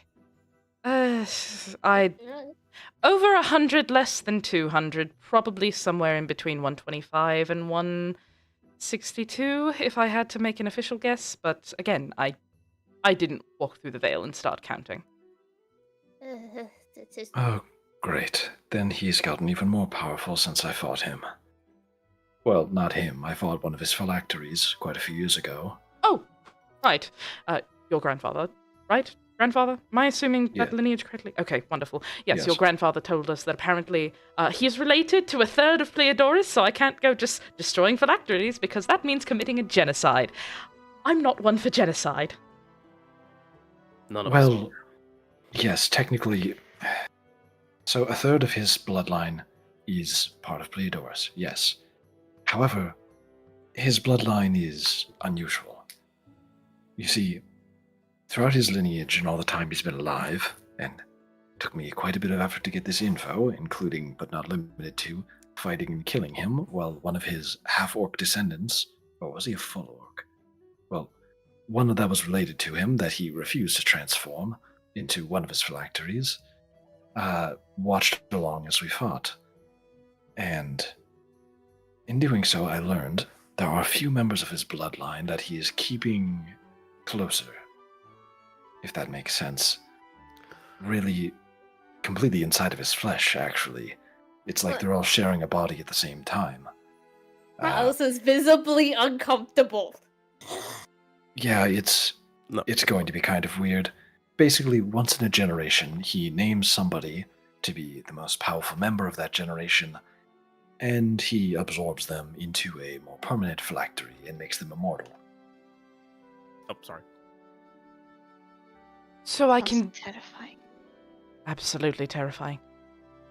So you see why I would like to destroy him and rid the world of this very clear blight. The passion's there, I understand, but hear me out. My father, Aldestrel, who died 10 years ago, saving me, it took the combined might of Alderic, my grandfather, Aldestrel, Alamir, at one point cut him in half, myself, as well as a group of adventurers I was traveling with, and mind you, I also wield some of the power of death. Moros, specifically, you might know him as. I hope I wasn't being blasphemous with my phrasing there. And I don't know how to explain this, but the goddess of nature as well, who I thought was dead. Again, long story. And together, we were able to kill his youngest phylactery. His youngest permanent phylactery, mind you. Technically, anybody in his bloodline could be made into one of his phylacteries, but those would take much more time to heal him and restore his soul. The ones he's been naming throughout the generations, those could instantly revive him. Okay, so clearly, destroying the phylacteries isn't an option. No, they're very powerful. Yes, so what else can we do? Did you and this group figure something else out, or? Well, yes. You see, through some other events, again, long story, I've lived a long life at this point, I don't actually possess a fate in the same way that other people do. I actually met the god of fate, long story, but Okay. anyway. Let me just show you. And he lifts up his hand as if he is showing a ring, and one of the bones in the digits of his fingers pops out to the surface in the Oh, same way that, like, hmm. Roko's bones do. Hmm. Like, kind of swims out of his flesh. I just saw everybody in the Discord call Shudder. This bone in particular has a unique ability. It can cancel just about any magic whatsoever, even death's magic. Each So and that's every what one that of the bone bones, does. indeed. And just about every single bone in his body has a unique ability, aside from the ribs. Those are very common. Still researching it.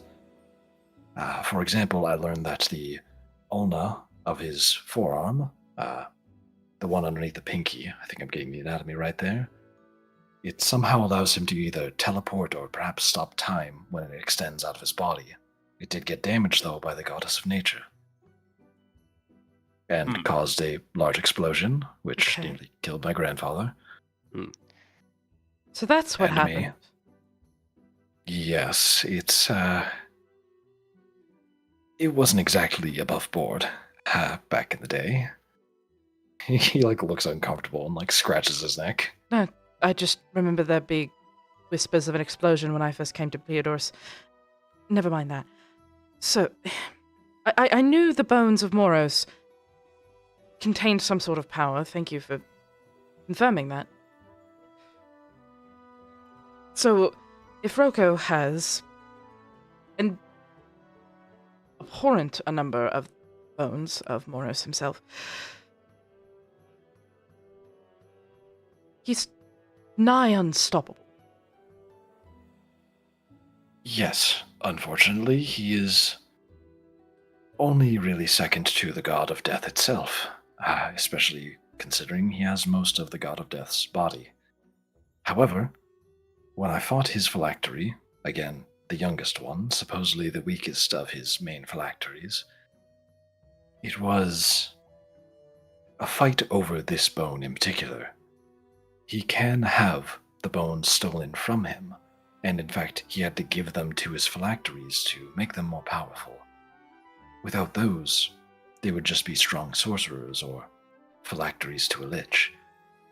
But he himself, well, there's no telling how powerful the original Roko is. He's at the very least a very old lich, 700 years, I estimate. But Question yes, to the rest of the group. The plan is to make him break his pact, yeah? No, it wasn't a pact thing. He needs to remember why he has a deal with Roko or why he has a deal with Morris in the first place. Because according to Alderic, he said finding out the deal between them might help bring him down, because even he doesn't remember at this point. Okay. Then, because Angels is terrible with words right now, apparently, he's going to mention that factoid. gotcha. And He says, Were you there for that conversation? well, that's a different question entirely. But if I'm not, then could someone else bring that up? Yeah, actually, I should bring that up. Oh, yeah. Because I don't. The only think- three people who were Nez, Ness, Asrin, as Alice, and Maylin. yeah. I'll Yeah. I'll bring that up. Like, Just my ass inside. I was like, Yeah. And Okay. Fine. He's nigh unstoppable, but oh, something your grandfather said. And actually something Roka might have confirmed slightly himself. Apparently he's so old that he doesn't remember a lot. And according to your grandfather, may not even remember why he's been doing this bone thing with Moros in the first place. Maybe trying to figure out why he did that. Oh, why did I do this to myself? actually, that might actually help. Oh, thank you God. see, back when I fought him, there was one thing in particular that. Oh, yes. Was there something you want to say, Miss Centaur? I didn't get your name. No, she didn't say anything. Oh, pardon me. Getting distracted. Oh, yes. Back when I was fighting him, it seemed that he was related to the orc I was traveling with by the name of Little John. Looking back through some of the birth records, it seems that's a common name among half-orcs. And based on what I could tell, it would seem that that was actually his son, but he refused to utilize him to extend his life during our battle, maybe sensing some sort of nostalgic connection to him. Now, the records don't go back particularly far, but if I had to guess, it might be that every now and then, when a half-orc is born within his genetic bloodline, he sees them similarly to the way he saw somebody early in his bloodline. Maybe even his first son. So his first son was a half-orc? Maybe, I don't know, but my best guess it was somebody named Little John. Does anyone have a piece of parchment they can write this down on? Yeah, I have a little book. I can note everything down. Okay, thank you, Maynard. What's the name of the other ones you traveled with? Right, we should probably Oh. find them. We Well, probably yes. should. But, don't go approaching them the same way you approached me with all the weapons drawn. They were much more ordinary folk. Well, aside from... Actually, now that I'm saying that out loud, they were not ordinary folk. They were mostly murderers. Damn, Anyway. bitch! Why would you call me out like that? Yeah, why'd they call you out like that? Fuck you! He's a serial killer too. Fuck you! No, I don't know what you're talking about. Circumstantial. They had difficult lives. Okay, Anyway, I should names, stop talking about names, sir. Names, please. that. Yes. So, one is here in the city who's actually part of my academy. His name is Charms. Oh, Tim, you might actually know him. He's part of the same guild. He's a dragonborn. Charms, Charms Fine Smithery. Yes, that's his shop. That old geezer fought with you. Indeed, he did. I wouldn't say that to him, though. He's probably wouldn't take kindly to that statement. oh no. The wine is speaking, sorry. And the others? Well, the others were a mother and daughter by the name of Malin and Talia. They live in a city, or a small town not too far from here that got hit by a bad plague quite a few years ago. And well, the last was Little John himself.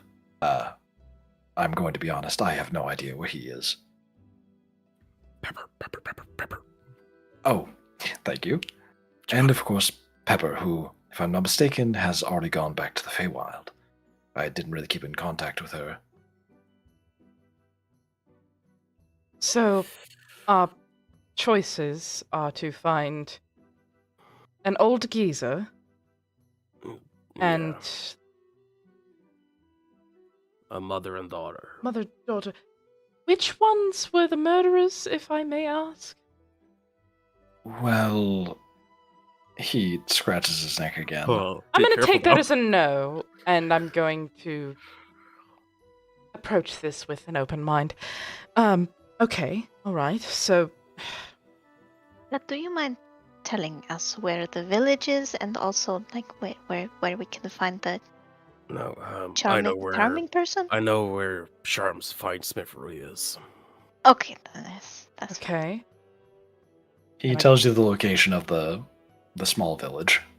I don't remember the name of it, sorry. Baron's Eve. Marin's Eve. He tells you the location of Marin's Eve. It's not too far from the Ashermoon Academy. Nope, it's near Pleiadorus there, buddy. It's Oh, up whoopsie. north. I have forgotten the direction of it because we were south of it. So yes, he tells you it's not too far north of Pleiadorus. Thank you. All right. Well, okay. We can, I guess, find her and speak to her. Baron's Eve. I do not recognize that name. You'd find charms find Smithery here. I think we should probably do that and then sleep. Because she will look in between Tim and Nesrin, who are speaking but also drunk. Buzzed. She is buzzed and loose Buzzed? lipped. She is not drunk. She can see just fine, and the motion blur is not activated. Fuck you, I'm not drunk. Can you tell the time? Have Don't you think I'm shown not her? drunk. What, Purple? I said, no filter. Yeah, that. All right. Okay. If how do I say this without coming across rude? Hopefully, all of this will lead to an easier way. But if it comes down to a fight, is there a way that we can maybe contact you and ask for help? Because from everything that everybody is telling me, fighting this man is likely to end up with my head on a pike, and I would prefer my head to stay squarely on its shoulders. Not quite ready to die yet. Sending stone message, secret portal, little tiny rabbit I can whisper a message to. This, and she points to Dorian, who's just kind of sitting there at her knees. Oh, hello there. Hello. Interesting little fellow there. How about I just give you one of my feathers? And he, plucks a feather off his shoulder and says, just split the bottom in half. I'll know what you're talking about. Or I'll know what you're trying to tell me. Thank you. The base where the quill is. Yeah, I understand. Thank you. Much appreciated. And I will tuck that safely into a safe spot that does not break the quill. Yep. You do that. I would like again to extend our deepest gratitude that not only that you would meet with us and but that you also took this so candidly. Well, I know the horrors that Roko can unleash.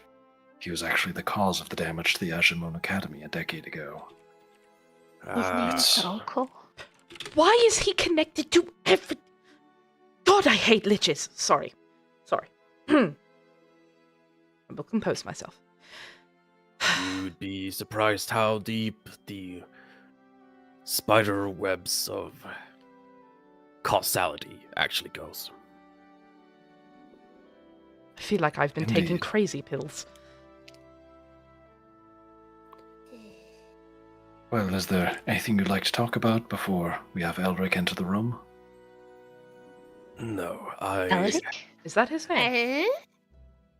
Is that Oda? his name? I That Could brings tell- up a great point. He claims that he is the king of the Feywild. Is that actually true? Well, I have met the King of the Feywild before, and I was told that he was here to meet with me. Oh. Have you not asked his name? You've just been calling him the King of the Feywild this whole time. I mean, that's what everybody's been Yeah. calling him, and that's what he introduced himself in at the mayoral thing. Yeah, he has never once given a name to call him by. I mean, it's the Oh. King of the Feywild. Might as well not give Oh, your I name have out. my doubts, but that is Well- completely... Well, from what I was told, I do know that he used to use a fake name. I think it was Joseph. Does not ring any church bells. I'm sorry. Well, No. Genuinely has never told us his name. Oh, Well, there will be a ball held. Sorry, what was the name of the place again? The Opal Estate.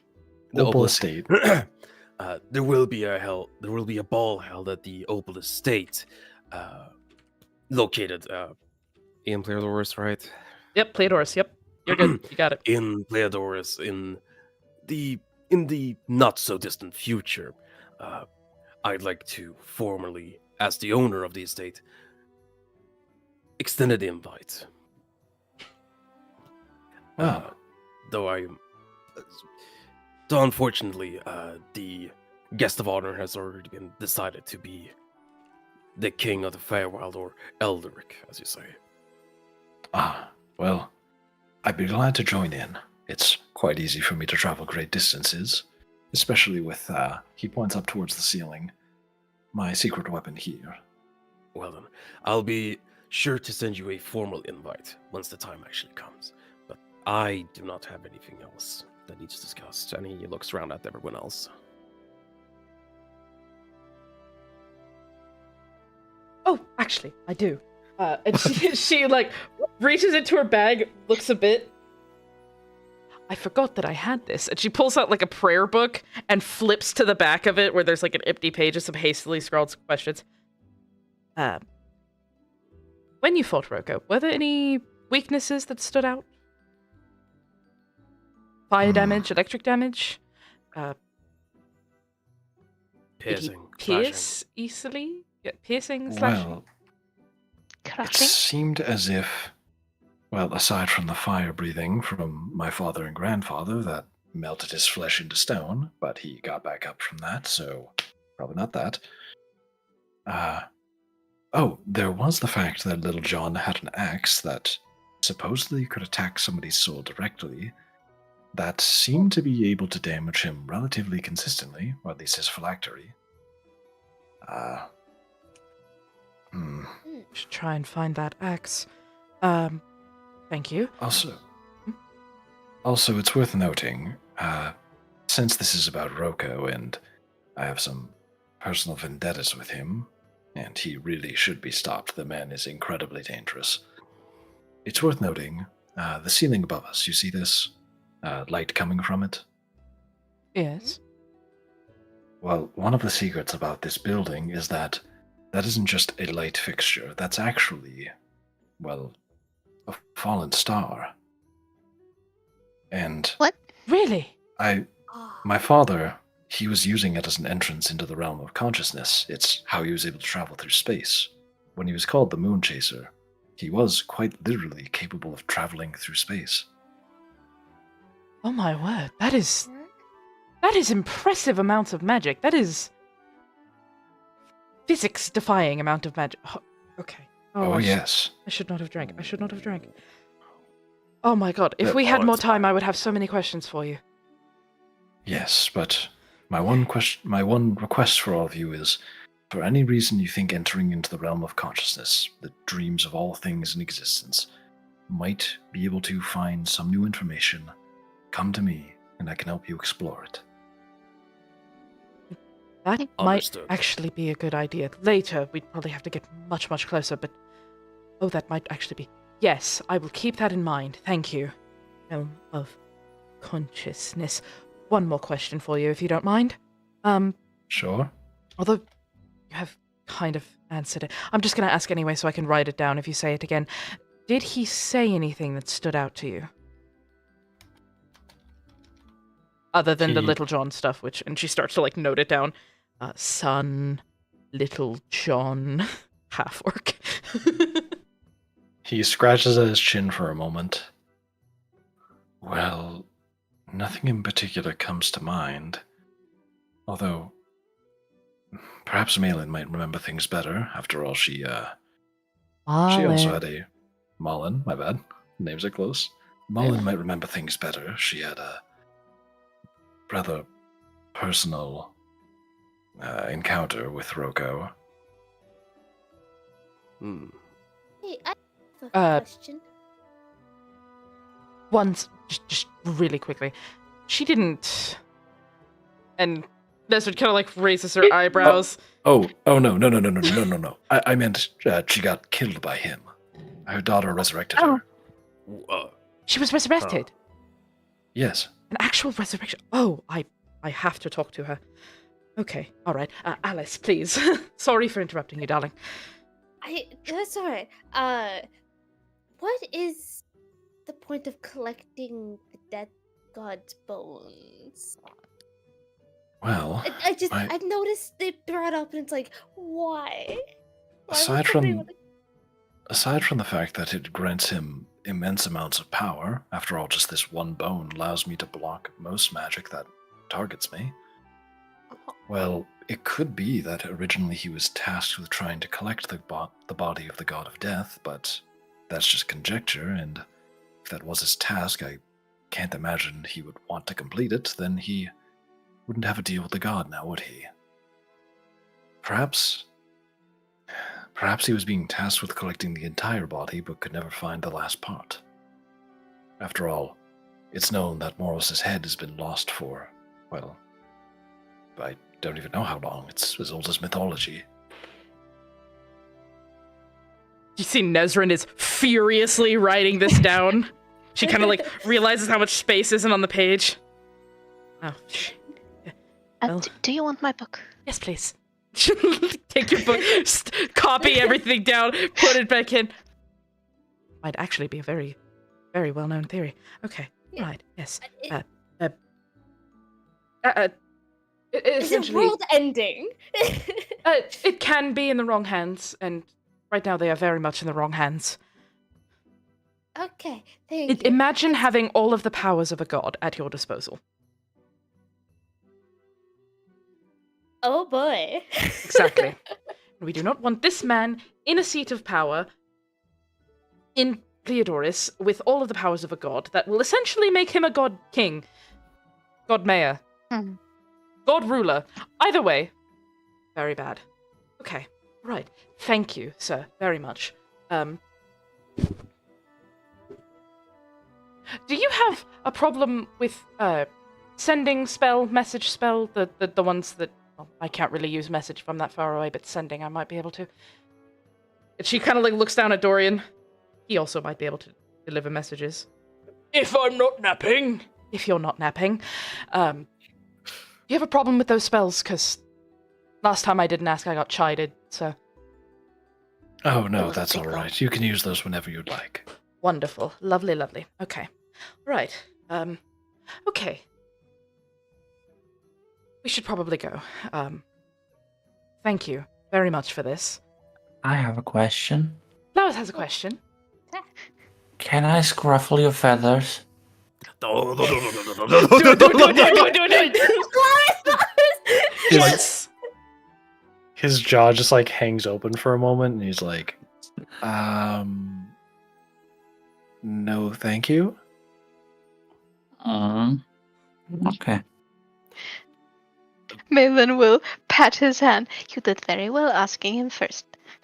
Good job.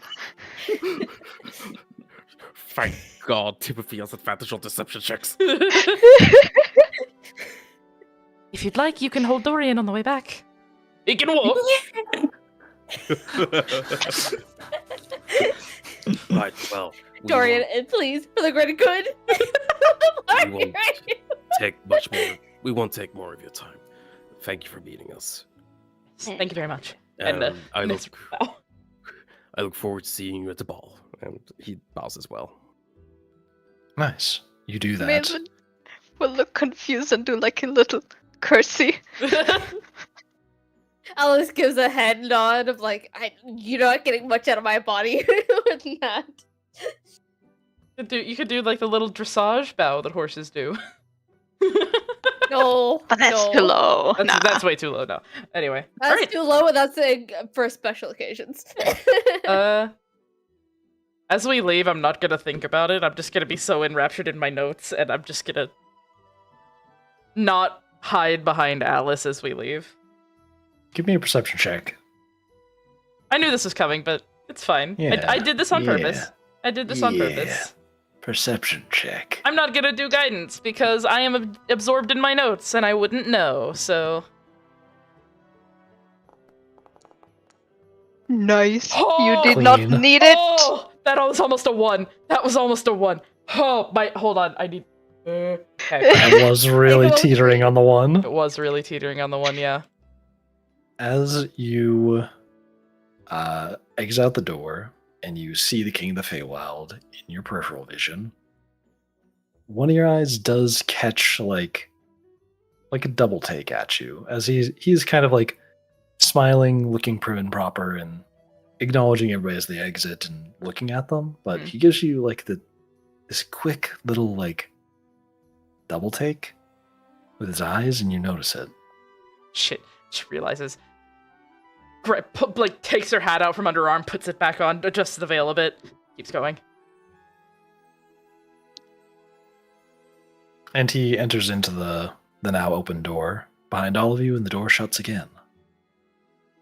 Does anybody want to take a pee break at that point? Yes. Yes, Piss, please. Yeah. Piss, piss, piss, piss, piss, piss, piss, piss, piss, piss, piss, piss, piss.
Turn off my fan. I'm so glad that didn't get in. Damn it. Damn. I have to deal with these people. These are my friends. I love You them. love I love us. them. I love them dearly. However, you are also all fucking clowns. What does that make you? The The ringleader. circus host? Yes. I am. Well, am I the ringleader? No, you're a clown as You're well. the clown that was the stands in joke. front of the clowns and does little motions to make the imaginary orchestra play. I'm the orchestra. Anyway. Makeshift. Hello and welcome back. Makeshift, throw us back in, buddy. Word. So you just left the room. The doors closed behind you as the King of the Feywild walked in to meet with Henrik. He did a little double take on me. I don't like that. Yeah, From he outside did. the door, can we hear anything? Just curious. No. You Cool. can't hear Nice. anything Good. through that door. Wonderful, just making sure. So we go to a. The fine smithery. Charms' fine smithery. It actually lines up well because I have business with him. Oh, This is secondary to this. Much appreciated. Oh, Yeah. No time to lose, if you would. Take us, because I have a feeling that man... Yeah, I showed my face. oh, did he? Yeah, I think he saw something, or at least thought he saw something. Let's just leave before he comes back out. Yes. Yeah, Let's it's go. not too far from here. Lovely. Charms will lead them. No. Timothy will lead them to Charms' fine smithery. Nice.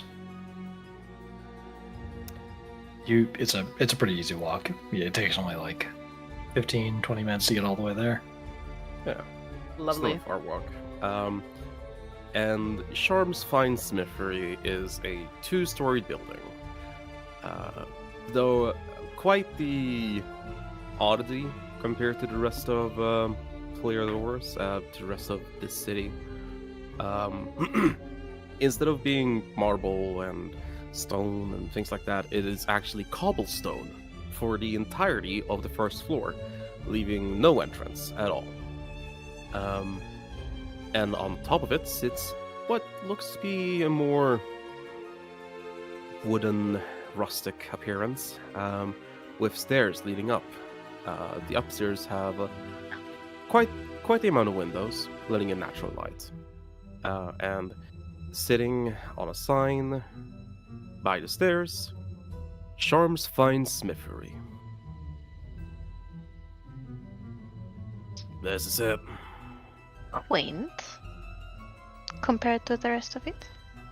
Indeed. Nice. Interesting to choose cobblestone instead of marble. Set yourself apart from the competition. Certainly makes one stand out, doesn't it? Exactly. Memorable. By the way, let's hope he's home. Oh, he most certainly will be. Quick question, Mr. Magnelius. You said he was an old geezer. How old are we talking? Well, last I remember, he is a dragonborn, and They don't live very long. no, they do not. They live a little bit shorter than a human, actually. He says this as he's beginning to walk up the stairs. I'm following him. Last I know,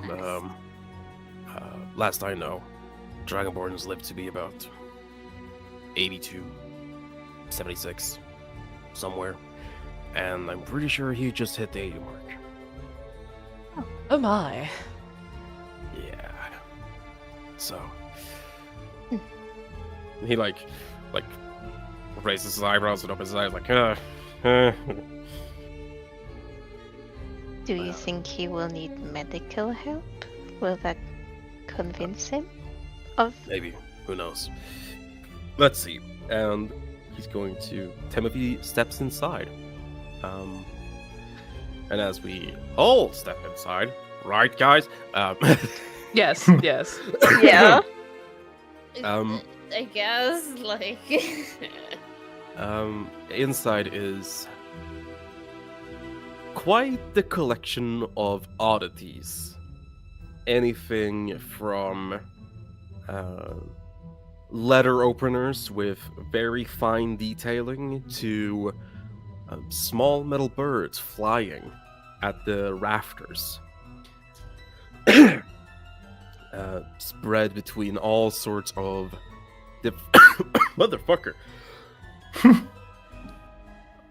That's actually up. Charms right now.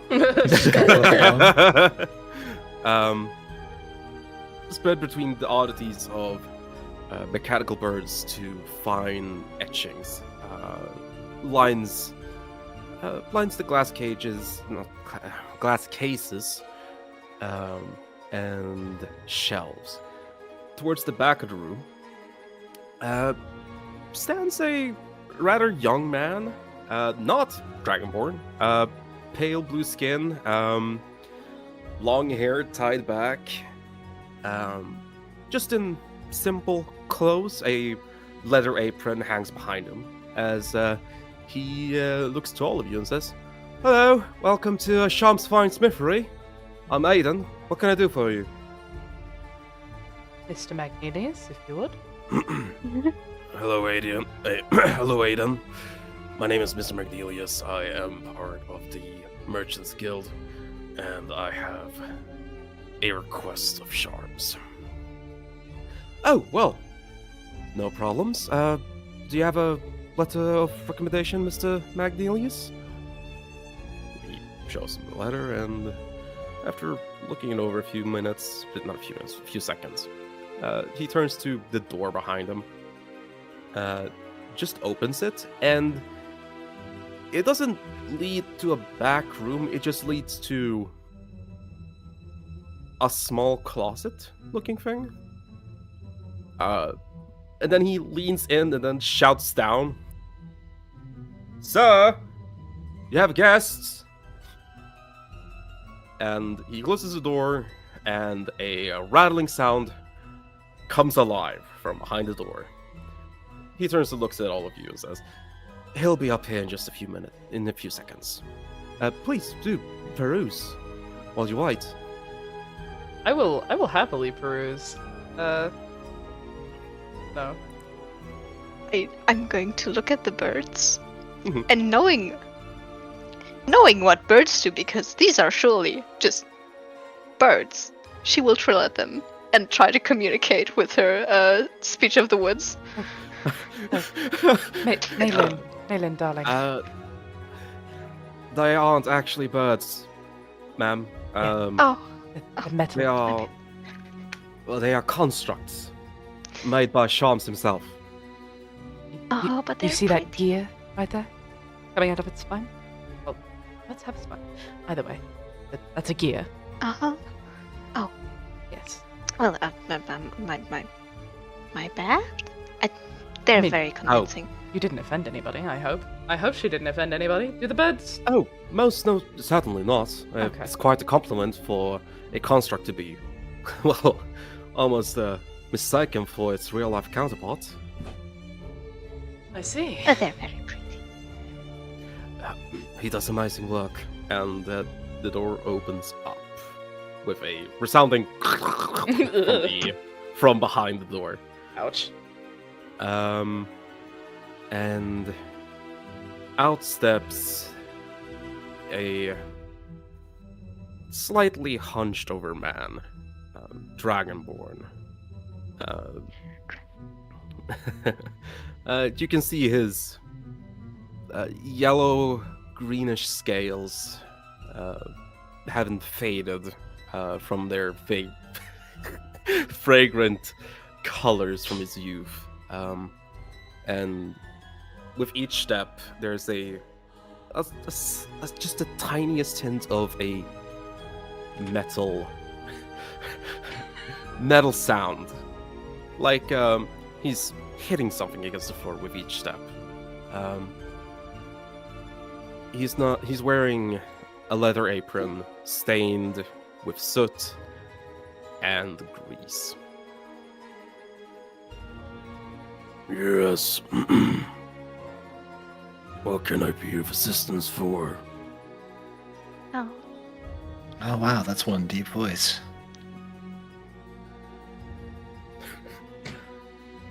Yes. We're It tends here. to happen with age. We're here because we heard about your involvement with. Malin. All right. Mr. Magnilius. Yes, yes, we have something we need to discuss with you, Sharps. Alright, quit your laughing. I'm so sorry. Ricky, when I get you. Well, I assume it can be held here. No? Or what else secrets does the guild have required? Actually, sir, I have a few questions for you myself, but... And she kind of, like, looks over at... the dude. I forgot his name already. Aiden. She, like, looks over at Aiden. Got the whole veil at her face. Unfortunately, they are quite private, and I don't think you want me, frightening your employees. And no, sir, that is not a threat. I'm just really bad with words. He nods. He looks to Aiden, As you were. and he motions for all of you to come with him as he steps into the closet. Okay, we're going in a closet, boys. I haven't done this since high school. He holds up his hand. 2 at a time. Huh? Weight limitation.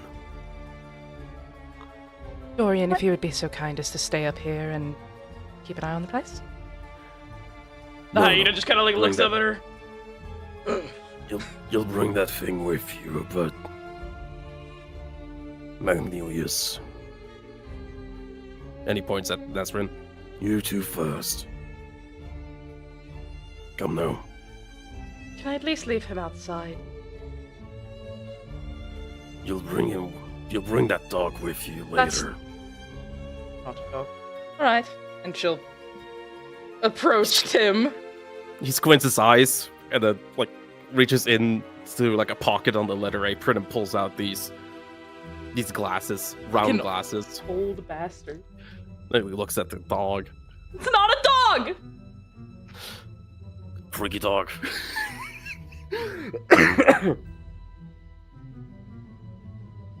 The hyena, but alright.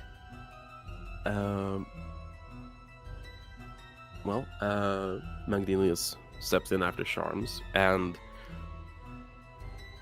2 on 2, you'll all experience an elevator, a mechanical elevator.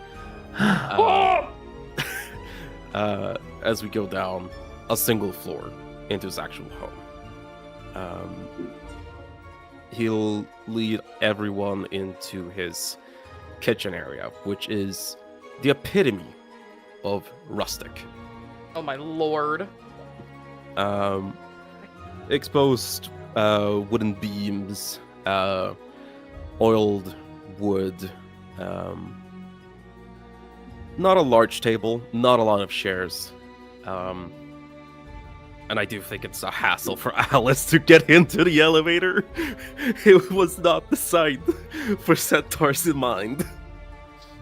No, you don't say. She's just in there like, Yeah. Front pushed against one wall, ass against the other. cheek hitting against the wall as it goes down.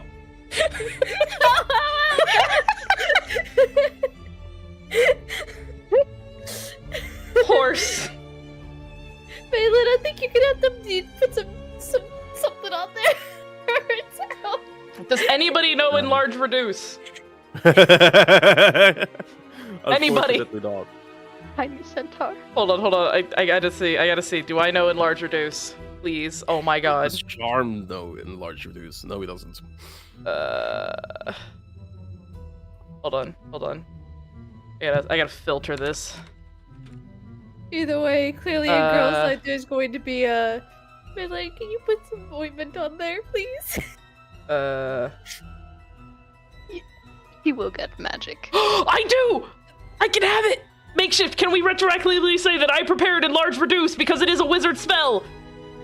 Yeah, sure. Yes! Oh dear lord. I will cast Enlarge Reduce on Alice, and I will make her a little bit smaller, so hopefully it is not as painful. Baller. Nice. Is this what it's Your like your size is halved in all dimensions. So I think you're like the size of like a pony now. Like a miniature horse. Wait, is this what it feels like to be you? I'm still smaller than you, bitch.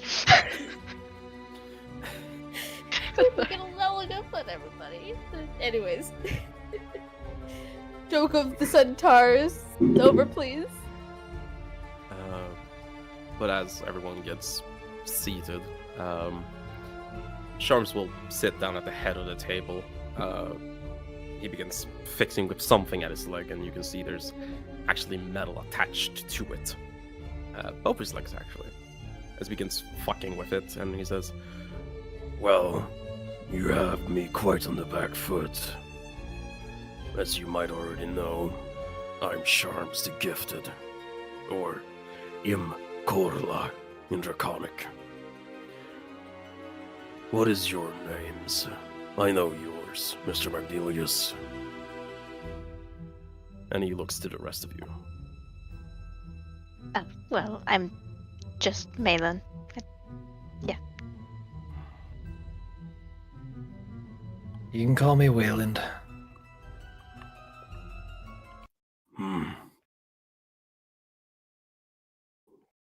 What about you?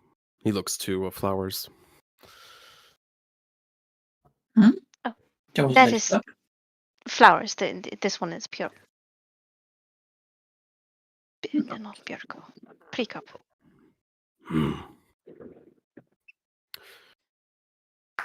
Sister Nezranil Khan, of the Church of Moros. He squints his eyes a little bit. It begins. Mr. And Magni- you? Oops, sorry. He looks to the centaur. Alice Little. So, He puts something on the table. And for everyone else, it's a gun.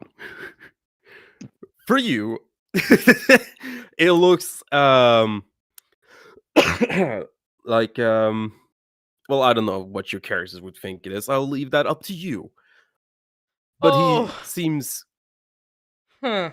he doesn't want to let go of it as he holds on to it, just placed on the table.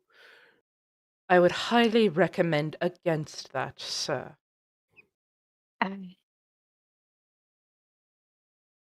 simply for my protection. We have no intention of harming you. We have no intention of extorting you. Genuinely, all I want to ask is a few questions about something that happened 7 years ago. 10 years ago? 10 years ago. Sorry, I'm mixing up my dates. No fight. I'm not here to accuse you of anything. God knows I'm not a cop. I don't care what you're smoking in the back room. I just want to ask you a couple of questions about someone you've met. And then we will be, well, Mr. Magnelius has something to do with you. But after that, we'll be on our way.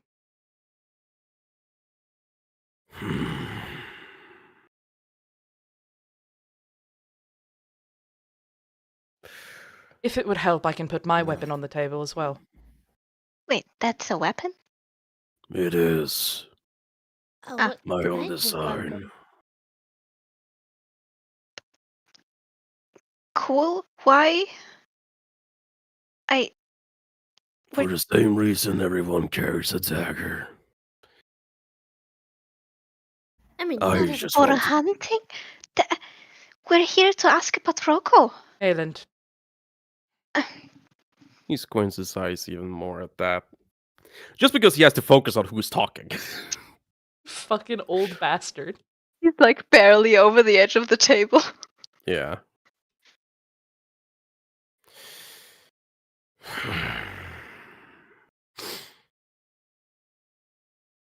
Roku. Is that who you're here for? Yes. I need information on him. I'm going to kill him, or at least I'm going to try. Now, why would you go and murder a mayor-elect? Well, trying to be Mr. elected. Charms, please do not play dumb with me. You and I both know exactly why I want him dead. I've spoken with Henrik already. I know exactly who you are. Or at least who you were to him. He's gonna roll the insight on that. Go for it. And that's just a straight up 0, so I can just do that on roll 20 even. Wow, what a 5. Hmm. He puts the pistol away. Nesrid will keep her hands, like, on top of the table. Just to, like, show a show of good faith. Like, I'm genuinely not here to hurt you. I just want to ask you a question. Couple of questions. Already spoken to Henrik, she says.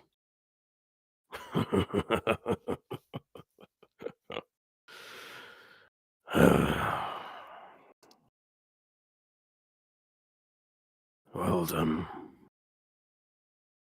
Please, ask away. Give me 1 second. I realized I probably should have done this a few minutes ago, but anyway. Please. OBS, please. Thank you. There we go. All right. When you fought Roko, did you notice any weaknesses? Damage types? Affection for alcohol? And anything? He does have a weakness.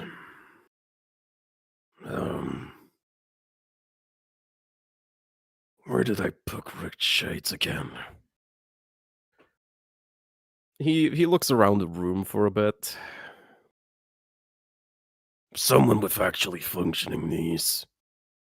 That covered. And he points to one not too far from the table. Maylen, If you would open that and Yes. hand me the chameleon that's in there. She will bound over to it. And is it on one of the top shelves? Yes. She's gonna climb. He doesn't bat an eye. Cool. She's gonna climb up, grab the chameleon, hop back down, and then bound over to him. Reach it. He picks it up and places it on the table, and it springs to life. Oh, my. This Another. here is my invention called Rick Shades. I suppose one term could be Eldritch Cannon. Its Okay. job is to emit raw wave concentrated into a single point. Rick Shades Interesting. here was instrumental to me blasting holes in Roko. I see. So he's weak to explosions or force or something like that? Raw damage. Raw damage. Force. Force. Okay. Do you mind if I reach into my pocket, grab a book, and write this down? Go ahead. She'll do just that. She'll pull out the book that Malin let her hold and will begin to write down his answer in shorthand. Did Henrik show you the finger at all? The what? The finger. Finger. His bone, I think. Yes. Oh, the finger. Sorry. I'm slightly buzzed, so picking up on accents is a bit difficult. Yes, he did show us the finger. Well then. Then that's good. Yes, Force will be your best ally. Very little else actually hurt him. Don't cut Roko. I see. Don't try to. Don't try to. And he like closes his eyes and thinks for a quick second. Mhm. Don't try to make him laugh. He does seem Or to be like the one kind of us dry humor. spells. No. Not as in don't tell him a joke. As in don't try to cast a spell that'll make him laugh. He is immune to certain effects that one makes lose control. Makeshift, can I roll an Arcana check to see if I can pick up on what spell he's talking about? Yes, you can. It's a good thing my Arcana is 6. Oh, Nice. baby, a 25! You immediately think of the spell Tasha's Hideous Laughter. That's the, Hideous Laughter, that spell, right? Precisely. See, Pepper tried on multiple occasions, didn't do a damn thing. I see. That's the reason why you shouldn't cut him.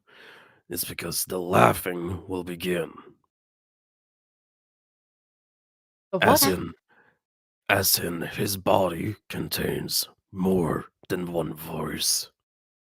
Oh, well, that would make sense with the multiple phylacteries. Precisely. And him absorbing people. Yes, and the So absorption. don't break the phylactery skin at By all. cutting. So, like, Slashing.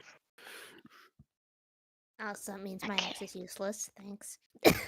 You can do So other things, piercing. darling. It's fine. Pick up a warhammer. Or a spear. I got one This- of those. He taps where he put the gun. This thing is made to pierce through someone. And while it didn't do a lot of damage, it didn't make any more mouths for him to laugh through. All right. Did Roko say anything that stuck out to you? Something you may remember to this day?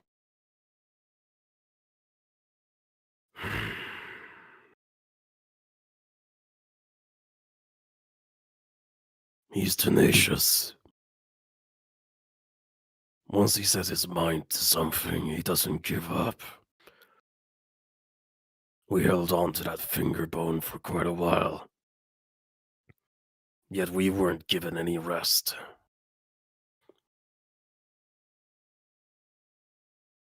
He'll continuously hunt you down if you anger him enough. If you step yourself between himself and his goal. Good What to would know. be that goal if you know it? When I fought him, it was simply to get the finger bone that we had actually stolen from Alderic.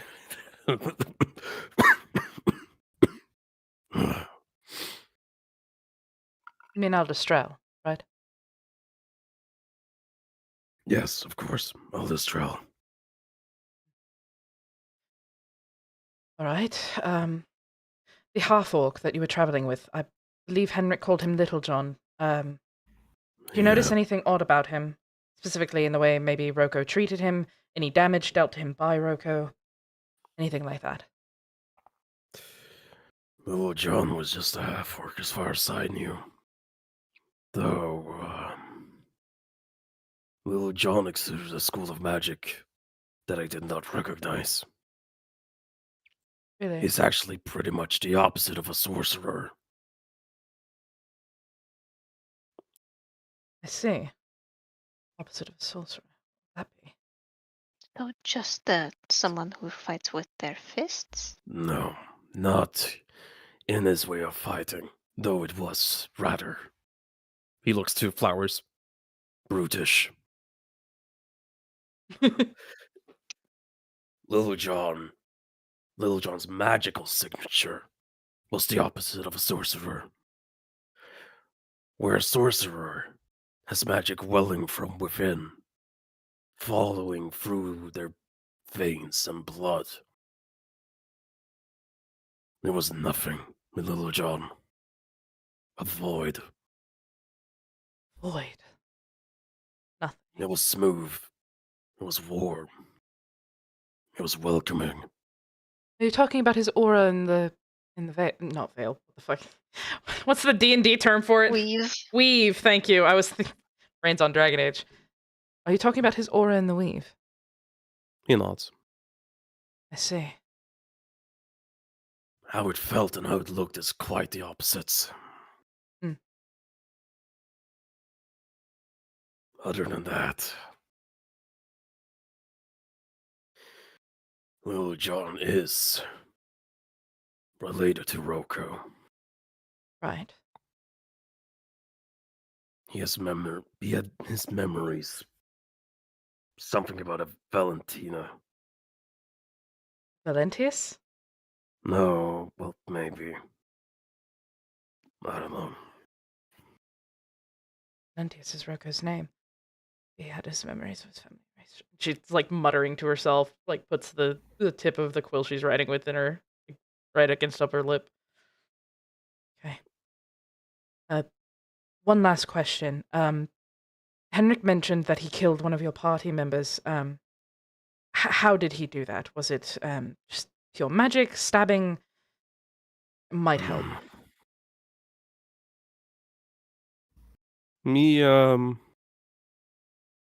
He looks down at the table as he folds his hands and looks quite gravely at them as he recalls the memory.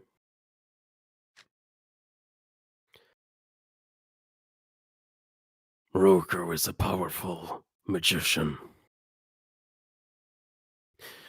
To ensure that the bone was kept a bit closer to home, Mullen had grafted it to her horn. She is a satyr, you see. She grafted the finger bone to her horn? Not the finger bone. Another bone. That's not important. The important thing is, Roko wanted all Death's bone. Right. Every single one. So, he took it. Straight from her skull. There was a cerebral fluid spilled onto the ground. She collapsed. She was dead on the spot. We were all frozen, paralyzed. I tried everything I could, but she was dead. Fortunately, she didn't stay dead for long. Right, the resurrection. That will be a Ah, whole good, other I don't line have of to explain that. She kind of like looks down at her robes for a section, looks up at him, continues writing. Though I do have a question since you said that was your last.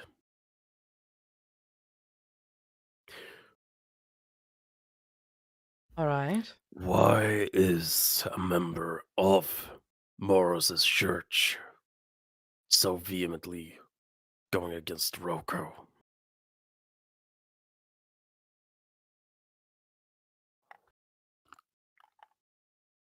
She kind of looks at you for a bit, pulls the quill off the paper.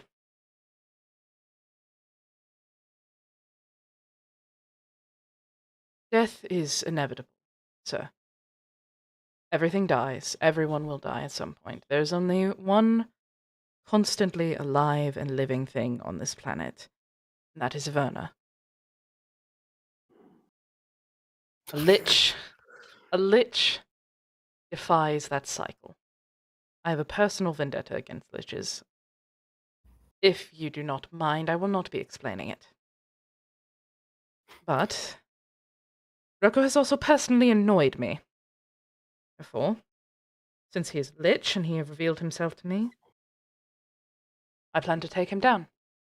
Believe it or not, the Church of Moros doesn't go around slaughtering people and becoming liches and dancing around fires naked with people's blood painted all over us. They are a respectable organization, sir. Makeshift. Yes.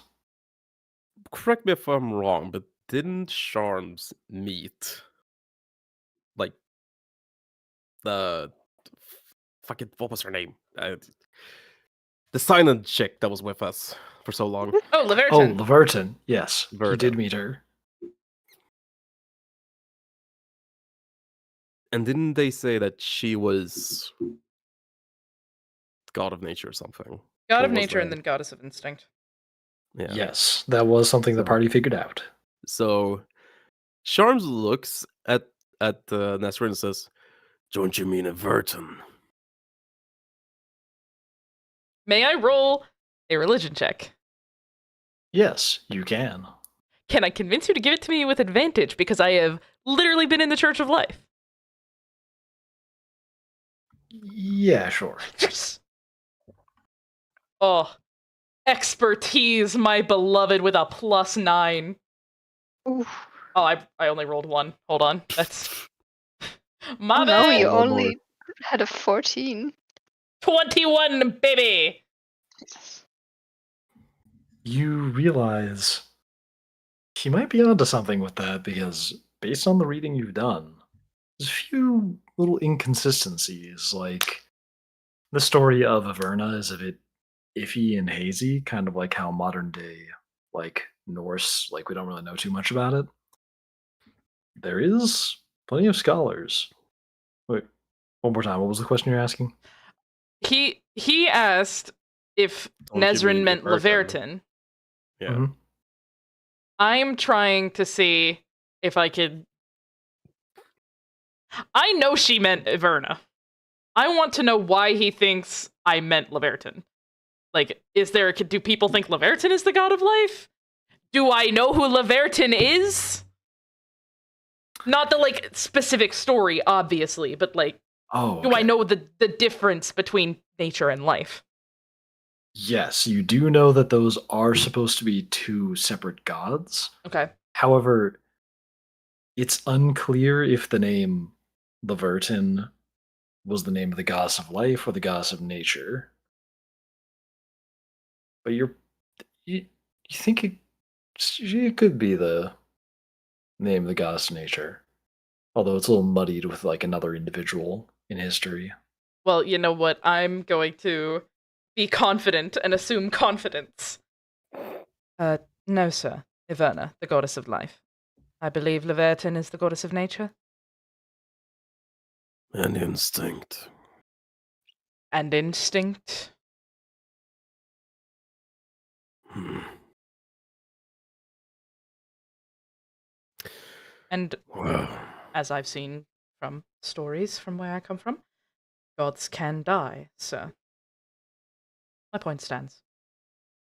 hmm.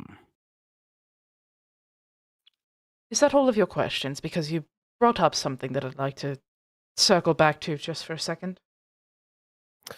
And what is that? You mentioned a second bone. I did. Where did that come from? That's not for me to answer. She kind of looks at you for a second, narrows her eyes. Sir, No. the reason I'm here is because Roca Valentius, as you know, is currently running for mayor of Pleodoris. He also plans to essentially take control from Alderic. That is bad. If we allow a lich in power, that is bad. It's very dangerous and it could kill a lot of people. If this bone can harbor any information at all that might be helpful in taking him down, it would be very helpful if you told me. Hmm. Unfortunately, I'm not the one with the bone. Well, then could you point me in the direction of the person who is? No. Is it a personal thing why you're not asking, or is it more of a bartering thing? No matter what you say or ask of me, that is not my story to tell. Then whose is it? I will not say. Fine. Hope the satyr will be more helpful then. And she'll close the book. She'll hand it back to Malin, just because it's hers. Hmm. Thank you for the help you did provide. Mr. Magnelius, will you get your business done so we can leave? Oh, yes. Charms. Corla, Mr. Magnelius. Right, of course. Corla, I require a, well, I need this forged into a brooch, a and a stamp. I need the molds for it. And he reaches over a piece of paper and as a signet ring as well. Sharms takes the piece of paper and flips it open, and he looks for the glasses.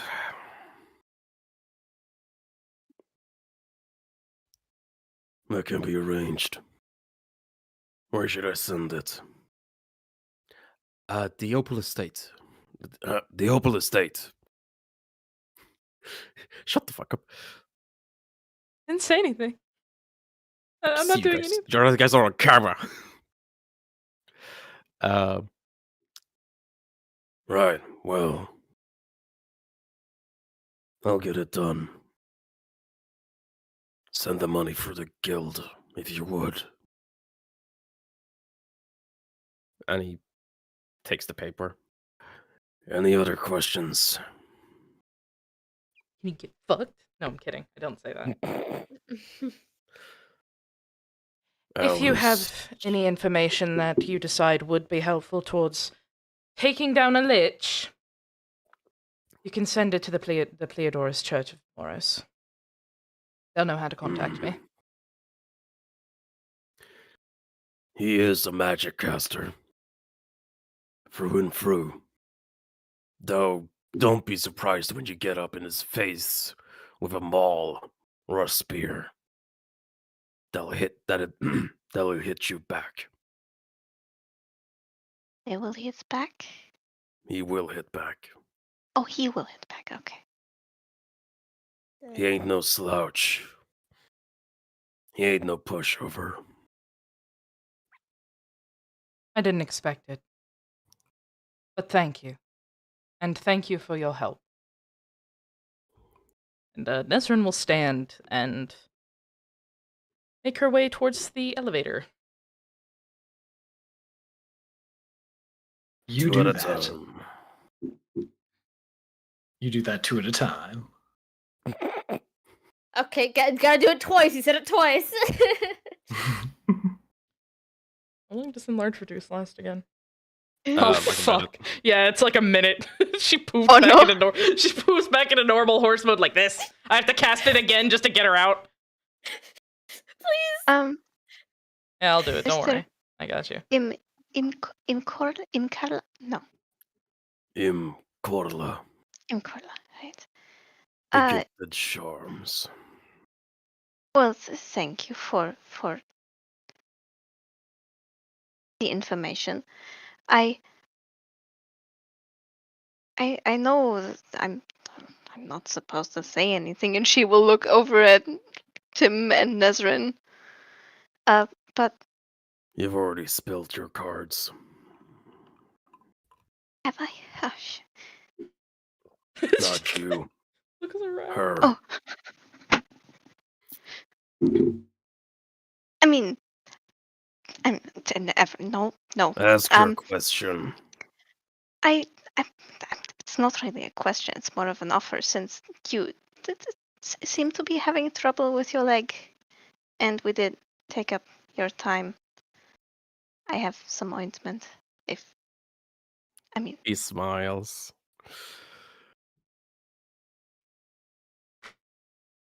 You're not the first to offer me ointment for my pain.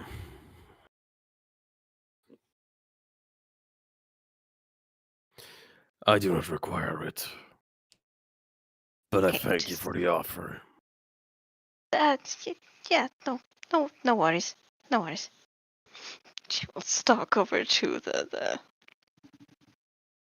elevator. There you go. English The heart. pharaoh skeleton. Elevator.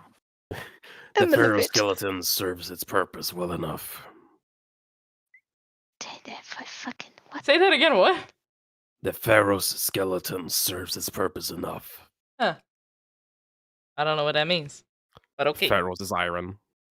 Oh, gotcha. Nice. So sorry, chat.